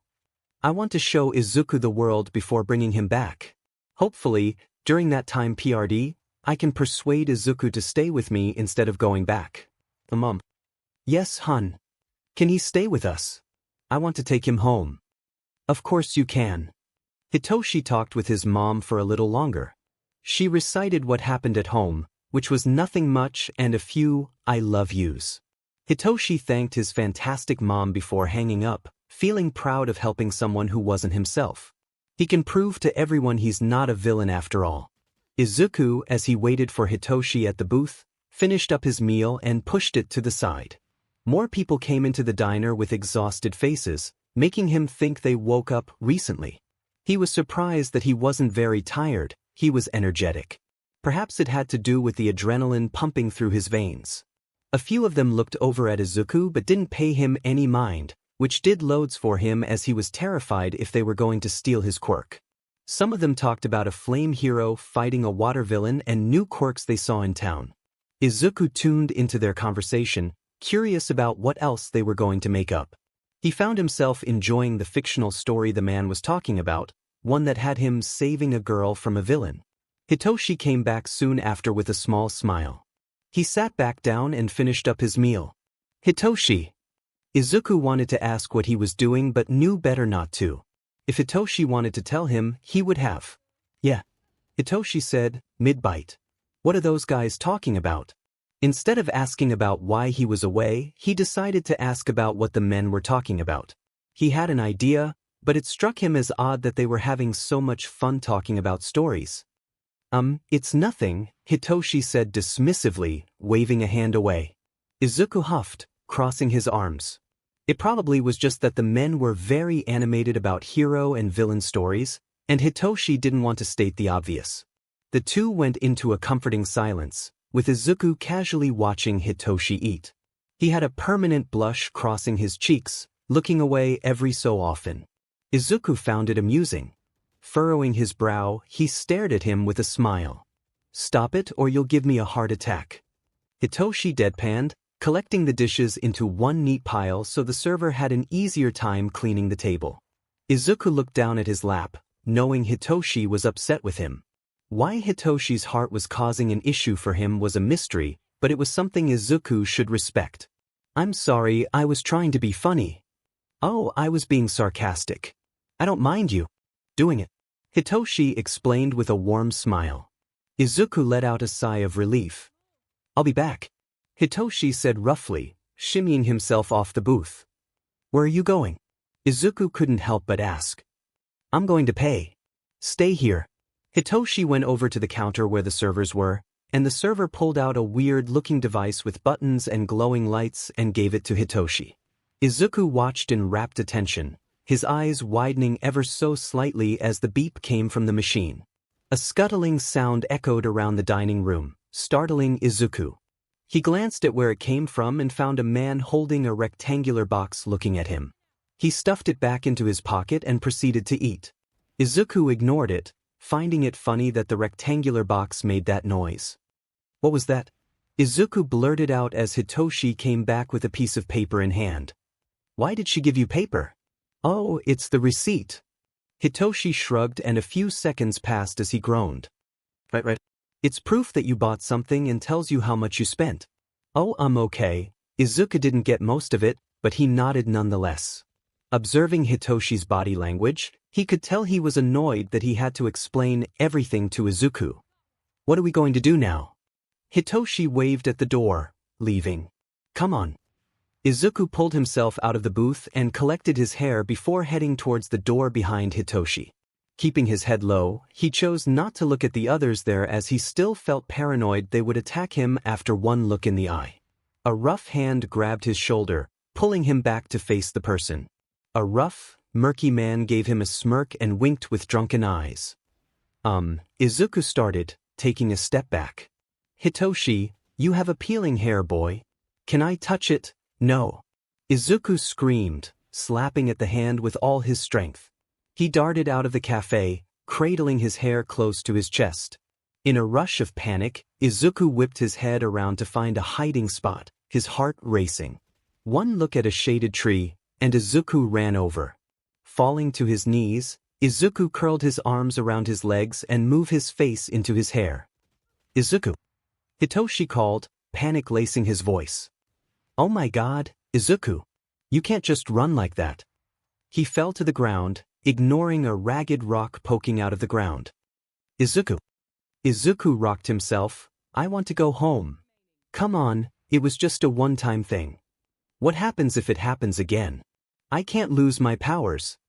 You won't. I was going to stop the man before he was going to do anything to you. He touched me. I didn't want that. The man was a creep. Most people are not like that. Hitoshi said, trying his hardest to persuade Izuku. He wanted to believe Hitoshi, but his anxiety was eating his heart. I can't lose my powers. I know you can't. And it won't happen. Now one has the ability to steal quirks. Dad said everyone can. He lied. Izuku whined, you think so? Have I tried to steal your quirk? Izuku shook his head. Exactly, I won't ever. Please just trust me at least until I bring you back. Okay. Izuku agreed, taking Hitoshi's outstretched hand. Let's keep on going. He nodded, tightening his hand around Hitoshi's. The two started back on their trek, this time going down the road of buildings. Izuku had his head lowered, still cradling his hair. All for One was having a good day as he finished up his grocery shopping. He had little time remaining until his successor, Tomura Shigaraki, would be infiltrating the USJ. As of right now, he was talking to Kurojiiri and all the other villains about the plan. All for One saw it as a means to do some of his errands while he waited for the plan to be said. After all, he was the one to come up with it, and it was just up to Tomura to enact it. Using the half hour to buy some groceries for the house, All for One felt happy about what was going on in his life. Izuku, his perfect son, was at home in his room doing nothing as he waited for his father to come home. He scratched his ego, thinking Izuku was at home thinking about him. He loved how Izuku was wrapped around his finger, but it still made him question if Izuku was pulling away or not. All for One inserted his debit card into the machine and retrieved his groceries. All for One requested that Kurojiiri construct a portal. As he waited, he glanced up at the sun. The shining orb beamed in his eyes, making him blink for a long second. It was rising, reflecting the start of a new day. He was quite thankful the grocery store he enjoys going to was open at 7 a.m. If not, he would have gone shopping after the mission was completed. However, he knew he wouldn't get enough time to do so as he knew Tomura would end up getting hurt with his reckless personality. Sign, All for One felt a wind shift to accompany a purple warp gate. Taking a step towards it, he stopped walking at the voice. Did you hear about it? A man gushed, pulling on his partner's arm and thrusting his phone at his partner. What? The partner asked, rolling their eyes. Look at Twitter. A boy with really long green hair was walking hand in hand with a purple-haired boy at the dinner in. All for One chose not to listen. Jerking back, he used his beta teleportation quirk, which only moved you about 1 kilometer away, but it worked quickly. Creating multiple portals, All for One rushed to the cottage. In a flurry, he ripped the door off the hooks and threw the groceries onto the kitchen island. Izuku, he called, come here. I'm home early. I won't get bad if you leave your room. He talked faster the more he boomed down the hallway, his heart pounding as he did. He pulled open the door and sucked in a breath. The room was empty with a few blankets sprawled around, the closet door wide open. All for One laughed, a loud one. He knew it. He pulled out his phone, along with the second phone Izuku gave him. After a quick use of his quirk to unlock the phone, he went onto the photo app and cycled through them. All signs point to a purple-haired boy with a sleep issue owning the phone. And that person stole Izuku. With no negotiation in mind, All for One knew exactly what he wanted to do now. He wants to personally murder him and bring Izuku back. He doesn't care that the purple-haired boy looks like a teenager, he could careless. He stole his Izuku. And that won't ever be forgiven. His anger erupted through his quirks when he looked at Twitter for the post about his Izuku. The house creaked and groaned under the pressure. Izuku was sitting at a booth with his hair gathered to the side. The teenager didn't look to be in sight, which was pleasant. Though, that didn't mean he wasn't there. The photographer got a perfect photo of Izuku looking forward with amusement and awe in his eyes. All for one took a quick glance at the comments that said where the photo was taken, as others were curious at how a cute boy with long hair was all alone. Anger boiling in his gut, all for one rushed out of the house, heading to the diner. With a quick phone call to Kurogiri, he explained he had some matters to attend to and to start the attack as soon as they were in the clear. Stuffing the two phones into his pockets, all for one used his quirk to head to the forest diner. Izuku staggered behind �𝗃𝗁𝗏, cradling his hair close. His eyes went about looking at everyone and everything that could mess it up. �𝗃𝗁𝗏 smiled sadly at him, wanting to press him more about how he was feeling. But he refused, pleasing. Izuku.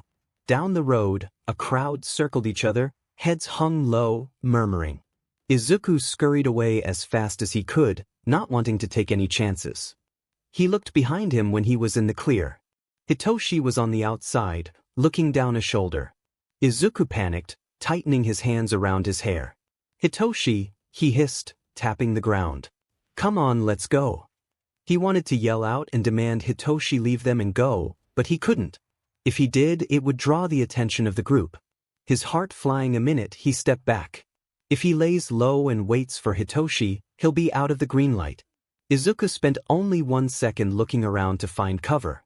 A brick building casts a shadow among wooden ones, making a passageway between the two. Izuku shot towards it, racing down it. The shallow cast was a perfect shelter and disguise for him. Izuku sighed in relief, leaning against the brick wall. He took time to meditate and relax his heart from beating a mile a minute. He dropped his hair to the safety of the shadows, giving his arms some much-needed rest. Wow, you must be the green-haired boy on Twitter. Izuku yelled, "Eep." He pushes himself off the wall and lands on his knees. Tears threatened to fall from the blossoming pain. Go away. Izuku scratched his hands as he scrambled away, the girl coming closer. The girl didn't seem to notice his panic as she smiled wider and stepped forward until Izuku hit a dead end. Izuku gasped and jerked his head to the side, proving that he was stuck. The girl stopped in front of him, crouching down.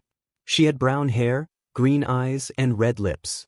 It was odd how red they were, causing Izuku to chuck it up as the girl's body. I never see guys with long hair, they have like short hair, not long. Can I take a picture? Better yet, can I touch it? It must be very soft. Maybe like freshly grown grass. No. Izuku yelled, collecting his hair in his arms. It's mine. I need it. Oh come on, just one touch. Please. I'll even pay you. The girl kneeled as she pulled out the same object �𝗃𝗁𝗏 had pulled out when paying for breakfast. Izuku shook his head. No. I don't need your money. I want you to leave.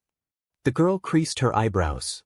Her mouth opened and, what are you doing to him? A concerned and panicked voice stopped the girl from talking. Izuku smiled happily. �𝗃𝗁𝗏. The girl sent him a glare, making Izuku curl in on himself. You know him? Yes, Izuku murmured. How does a freak like him know someone as cute as you? The girl pointed at �𝗃𝗁𝗏, the wrath flowing from her voice. We're friends, �𝗃𝗁𝗏 answered. Stepping closer, now are you going to leave him alone? No, the girl shouted, shooting up from the ground. I will. Her voice flipped off at �𝗃𝗁𝗏's glare. Izuku titled his head, what? She was fighting just a second ago. Why are you talking to him?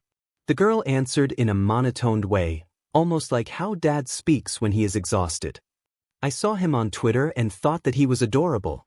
Plus, he's such a mystery. A boy with extremely long hair, in a diner and in PJs, so cute. Like something you'd see in a movie. I saw him resting in the alleyway and thought it was the perfect time to get a photo and touch his hair. �𝗃𝗁𝗏 shivered, his eyes twitching. How popular is this Twitter post? Not that popular. The person who posted it had taken it down because of, the girl pointed at Izuku, his father. Elaborate. Apparently, his father called the account owner and told them to take it down or he would bring the police into the situation. How do you know this? Hitoshi's voice got more panicky the more he asked. Izuku was barely listening, just trying to calm his heart. The account owner posted a second tweet saying they had to take down the previous tweet because of the demands. Pretty much everything I just told you was in the tweet. Show me. The girl pulled out a rectangular object, the same thing he keeps seeing, and gave it to Hitoshi. Izuku stared in awe at the control he had. It felt like the girl was following his every command, which was odd. Did she think Hitoshi was cute too? He's not claiming Hitoshi is cute, rather, he's merely saying he thinks everyone finds him appealing. Probably. However, it's unlikely because she called him a freak unless she had a change of heart. Hitoshi gave back the phone after a command to unlock it and went back to tapping at it. He swiped it a few times, then groaned. He gave it back with a push. And don't tell anyone we were here. The girl miraculously walked away in a straight line, turning right at the entrance. She didn't say anything or nod, she just followed the command like a mindless machine. Hitoshi watched as the girl left, shaking his head. Izuku saw his hands clenching so much that his knuckles were stark white.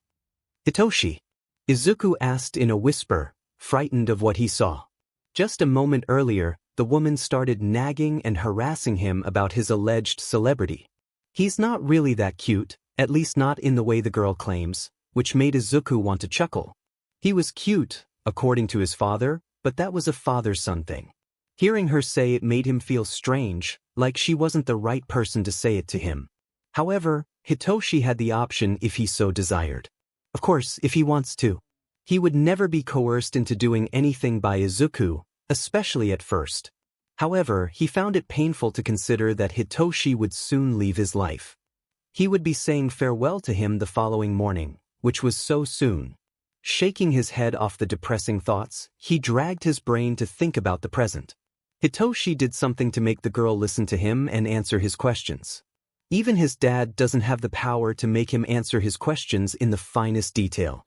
However, Hitoshi does. It can't be a coincidence, it can't be. The girl's personality would never allow her to answer questions like that, especially about secretive things. What just happened? We got to go. Hitoshi shot him a look and grabbed his arm, pulling him up from the ground. Why? Explain what you just did. Hitoshi chose to ignore him as he dragged Izuku out of the alleyway and onto the road, looking back and forth for people. Later. I want to know now. I want to know if you would do something like that to me. Izuku exclaimed, pulling on his hand with the opposite force. What? Hitoshi stilled, tensing up. He jerked his hand back, holding it up to his chest. Izuku felt a pang of guilt at Hitoshi's shocked expression. He wanted to apologize, listen to him, and say they could keep on going. But no, he couldn't. He needed to know. The girl back there, she wasn't listening to you or I, until you started talking to her. Then she started answering all your questions and then left at your command. I know it's no coincidence, it can't be. Hitoshi sighed, rubbing his face. It's my quirk. Your quirk. Remember how I didn't tell you what my quirk is? Izuku nodded. I just thought you didn't have one. What? No. I do. I'm just ashamed of it as people say it's a bad quirk. Hitoshi stumbled with his words. Izuku got the gist of it, nodding along. What is the quirk called? Hitoshi hunched over himself. It's called brainwashing. I just have to ask someone a question and have them answer, and once they do, I have full control over them. I'd give them orders and they'd carry them out until I sever the control. Oh, that's so cool. Izuku blushed, throwing his hands around, letting his hair fall. Why is that a bad quirk? You're not afraid of me. His eyes widened slightly. A little, but I trust you won't use your quirk on me for negative reasons. You don't think it's a bad quirk? Izuku smiled and shook his head. Nope. You're a great person, and it's the person who makes their ability or quirk bad. Not the quirk itself. Oh whoa, you really know how to make me blush, Hitoshi laughed, scratching his cheek. Izuku giggled back, reaching for Hitoshi's hand. I like it when you blush, it makes me feel all good inside my chest. Hitoshi chuckled at that, ruffling Izuku's curls. "Come on, let's go." "Okay." The two trekked down the road, avoiding the eyes of others when they saw Izuku. Hitoshi rested his arm around his neck, pulling him behind buildings if needed. The edge of the road came to an abrupt end. The road mingling with the dirt made it feel like it was on the outskirts. "What now?" Izuku asked, crouching down to touch the road and dirt. "Izuku." "Yes." He sat up, tilting his head. "I just remembered," Hitoshi whispered, anxiety dripping from his voice. Looking out onto the street as he rubbed his elbow. "Were you listening to what the girl said when I was talking to her?" "Oh no. Little. But that was at the start and end. I was too. I was focusing on panicking, if that makes sense." Saying it out loud makes it sound like he was crazy. No, I get it. Don't underestimate yourself." "Did she say something bad about me?" Yes, she sadly did." "Oh, well, it's a good thing I didn't hear it." All for One pursued his son in the shadows while maintaining a blank expression. Izuku's actions and the boy's peculiarity were observed. Izuku was afraid of the oddity as he calculated. Izuku settling down, though, was not theorized. He had the opportunity to seize Izuku there and then, when Hitoshi used his quirk on the girl. However, All for One was quite interested in seeing how Izuku would respond. Likewise, with Hitoshi. Everything he believed his son to be, including his obedience and loyalty, was destroyed. He was also extremely disappointed. He shook his head and walked into the diner. He had the option of pursuing the two, but he decided against it. Hitoshi decided not to tell Izuku what he had observed, which was that All for One was looking for his son. To make Izuku not freak out was the obvious motive behind his actions. He will attempt to return home if he thinks his father knows he is gone. Hitoshi obviously did not longing that. He wanted to disrupt their small family. He should have been killed right there and then. No, he laughed. He'll induce anxiety in Hitoshi. When Hitoshi is about to lose it, All for One will pursue him and seize Izuku. He will invoke fear in his soul. The diner's waitress offered no assistance. They invaded his personal space by asking him why he was inquiring. If he had not been attempting to learn information, he would have tormented them. He only stated that he was the father of the kid with green hair and that the boy with purple hair was his son's friend. He was looking for them as they ran. He claimed that because they believed him, the lie worked. The deception itself was very pitiful. Hitoshi wasn't Izuku's friend. Izuku doesn't need any friends. They informed him of the details he already knew about his son, including his appearance and behavior. But Hitoshi becomes even more fascinating. The server told him that he had paid for everything and even helped Izuku pick out what he wanted from the menu. Plus, at one point he left to use the payphone. The server didn't know who he called but heard Hitoshi ask if Izuku could live with them. His parents. All for One questioned if she knew where they were headed between clenched teeth. No, the server replied. All for One opted to simply nod and walk out of the restaurant. He'll go out and get them. He is now aware of their destination. Hitoshi's house. Can we take a break? The hills and roots did wonders for his physical health. Izuku was exhausted, but he pushed forward. Hitoshi mostly had to stop and let Izuku catch up. They were at the edge of the forest, Hitoshi kept on saying. Each step was tiresome on its own. Izuku groaned and sat down on a stump with the sun beating down on his skin. Hitoshi put his hands on his hips and narrowed his eyes. Fine. Hitoshi went to sit next to Izuku but could not do so since Izuku had taken the space to put his hair down to prevent dirt from getting in it. He looked around and saw a log some distance away. He trekked over in long strides. One misstep. He lodged his food under the poking root and stumbled forward. Hitoshi moved his foot out, nearly taking the whole plant with him. Toshi! Izuku yelled, rushing over to him. The momentum threw Hitoshi off balance, scrambling back. In an act to save his soul. He hooked his foot around a second root coming from the side. This was the wrong move. Instead of falling on his butt, he fell on his side, landing directly on the side of his ankle. Hitoshi groaned, feeling every bruise. Toshi! Izuku rushed to his side, hands hovering. I think I sprained my ankle. Hitoshi grips his leg, sitting up. It really hurts. It wasn't mangled, thank God. If it was, it would have been broken. Sparks of strained pain shot up his spine. Twitching at the pain, Hitoshi cursed. My ankle hurts. I'm so sorry. I can't show you things. Hitoshi smacked the ground. No, no, no, don't panic. Izuku exclaimed, I can heal you. He pulled his hair to his hands and sat closer to Hitoshi's ankle. He grunted, your hair. Just remember how I'm so protective of it. It's because my powers reside in my hair. All I have to do is wrap my hair around your ankle and sing a song, and you'll be healed. What? Just let me do it.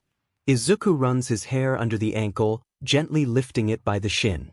Hitoshi cursed, twitching away from the pain. Just do it. Izuku nodded quickly, racing to wrap his hair around the injury. Okay, here it goes. It was a challenge to do so without an instrument because he needed the tempo to help channel the powers. He clenched his fists and banged them into the ground, trying to create a bass. Hitoshi was quiet as Izuku sang the lyrics, utterly in awe of his singing. His green hair pulsed a neon green, starting from the top and weaving to the edges. A flash of light formed at his ankle, the pain ebbed away. A throb, a pulse, and then nothing. The last line ended with the light flowing back to the crown of Izuku's head. What the? Hitoshi choked out, staring at his painless ankle. Izuku giggled, rolling his eyes. My dad had the same reaction. Well, maybe not the same, but close. He had a huge smile. Hitoshi didn't respond, still at a loss of words. Izuku unraveled the hair and pressed a hand to the ankle, forcing pressure on it. Hitoshi began to flinch, not ready for the incoming pain. He stared in awe. It was healed. It feels normal. Perfect. I still got it. Izuku cheered, pumping his fist in the air. Is this why you're so protective of it? If I lose my abilities, I won't be able to heal my dad. You have to heal him. Izuku maneuvered himself so that he was shoulder to shoulder with Hitoshi. Yeah, he comes home sometimes with injuries and it's my job to heal him. Whoa, that's a lot of responsibility. Sure is. But I like it. Every time I do it, I feel needed. Izuku smiled, weaving a hand through his hair. Stopping. At a particular knot, Izuku used his nails to pull out the hair. Hitoshi shook his head. Taking the hair in his hands, he gently brushed out the knot. Izuku watched as he did it. Resting his head against Hitoshi's shoulder, he smiled. You called me Toshi. Is that a nickname? Izuku flushed in embarrassment. Why, yes. Though if you'd like. I like it. Silence surrounded the two. The sounds of the forest brushed past their ears, encasing them in a mystical world. Birds chirped, leaves scuttled against each other, and wind blew through the trees. What's the real reason why you were near my house, Toshi? Hitoshi allowed his mouth to run wild. He explained it all. His parents, his quirk and the bullying at school, him trying to get into you. Spending time in the forest and finding the house. He explained in extra detail whenever a term came up that was odd. Like, heroes and villains. It took him a while to make Izuku grasp the idea that there were heroes and villains, actual real-life people. Not like fictional characters, being a hero was a genuine job choice.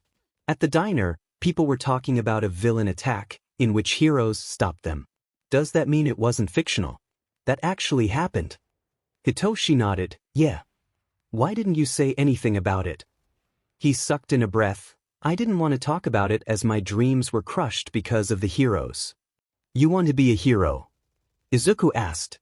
Wanted, Hitoshi emphasized. My quirk won't allow me to. What? You saved me earlier. That's what heroes do. I think from what my dad said, that's what they do. Izuku's dad never went into much detail about heroes, only saying they are meant to save people in the stories. At one time, Izuku found a book that Dad brought home from the store. The story talked about a hero and a villain. Dad explained it was mythology. Yeah, I did. But to get into the hero course in you need to pass a test where you fight robots. Hitoshi sighed, rubbing his forehead. I failed it. Oh. Although, I don't think it was a bad thing. I got to meet you in the end, right? Izuku smiled gently. That's true. Stop smiling, you're going to give me a heart attack, Hitoshi grumbled, shoving Izuku away. He laughed and said, sorry, I just like smiling. You know, Izuku waved a hand, I wanted to go back as I was scared people were going to take my ability away. But after hearing there's such a thing called villains and heroes, I want to prove to everyone that you're my hero, Toshi. Ah, Izuku. Hitoshi couldn't help but wrap his arms around Izuku and hug him tight. I can't wait.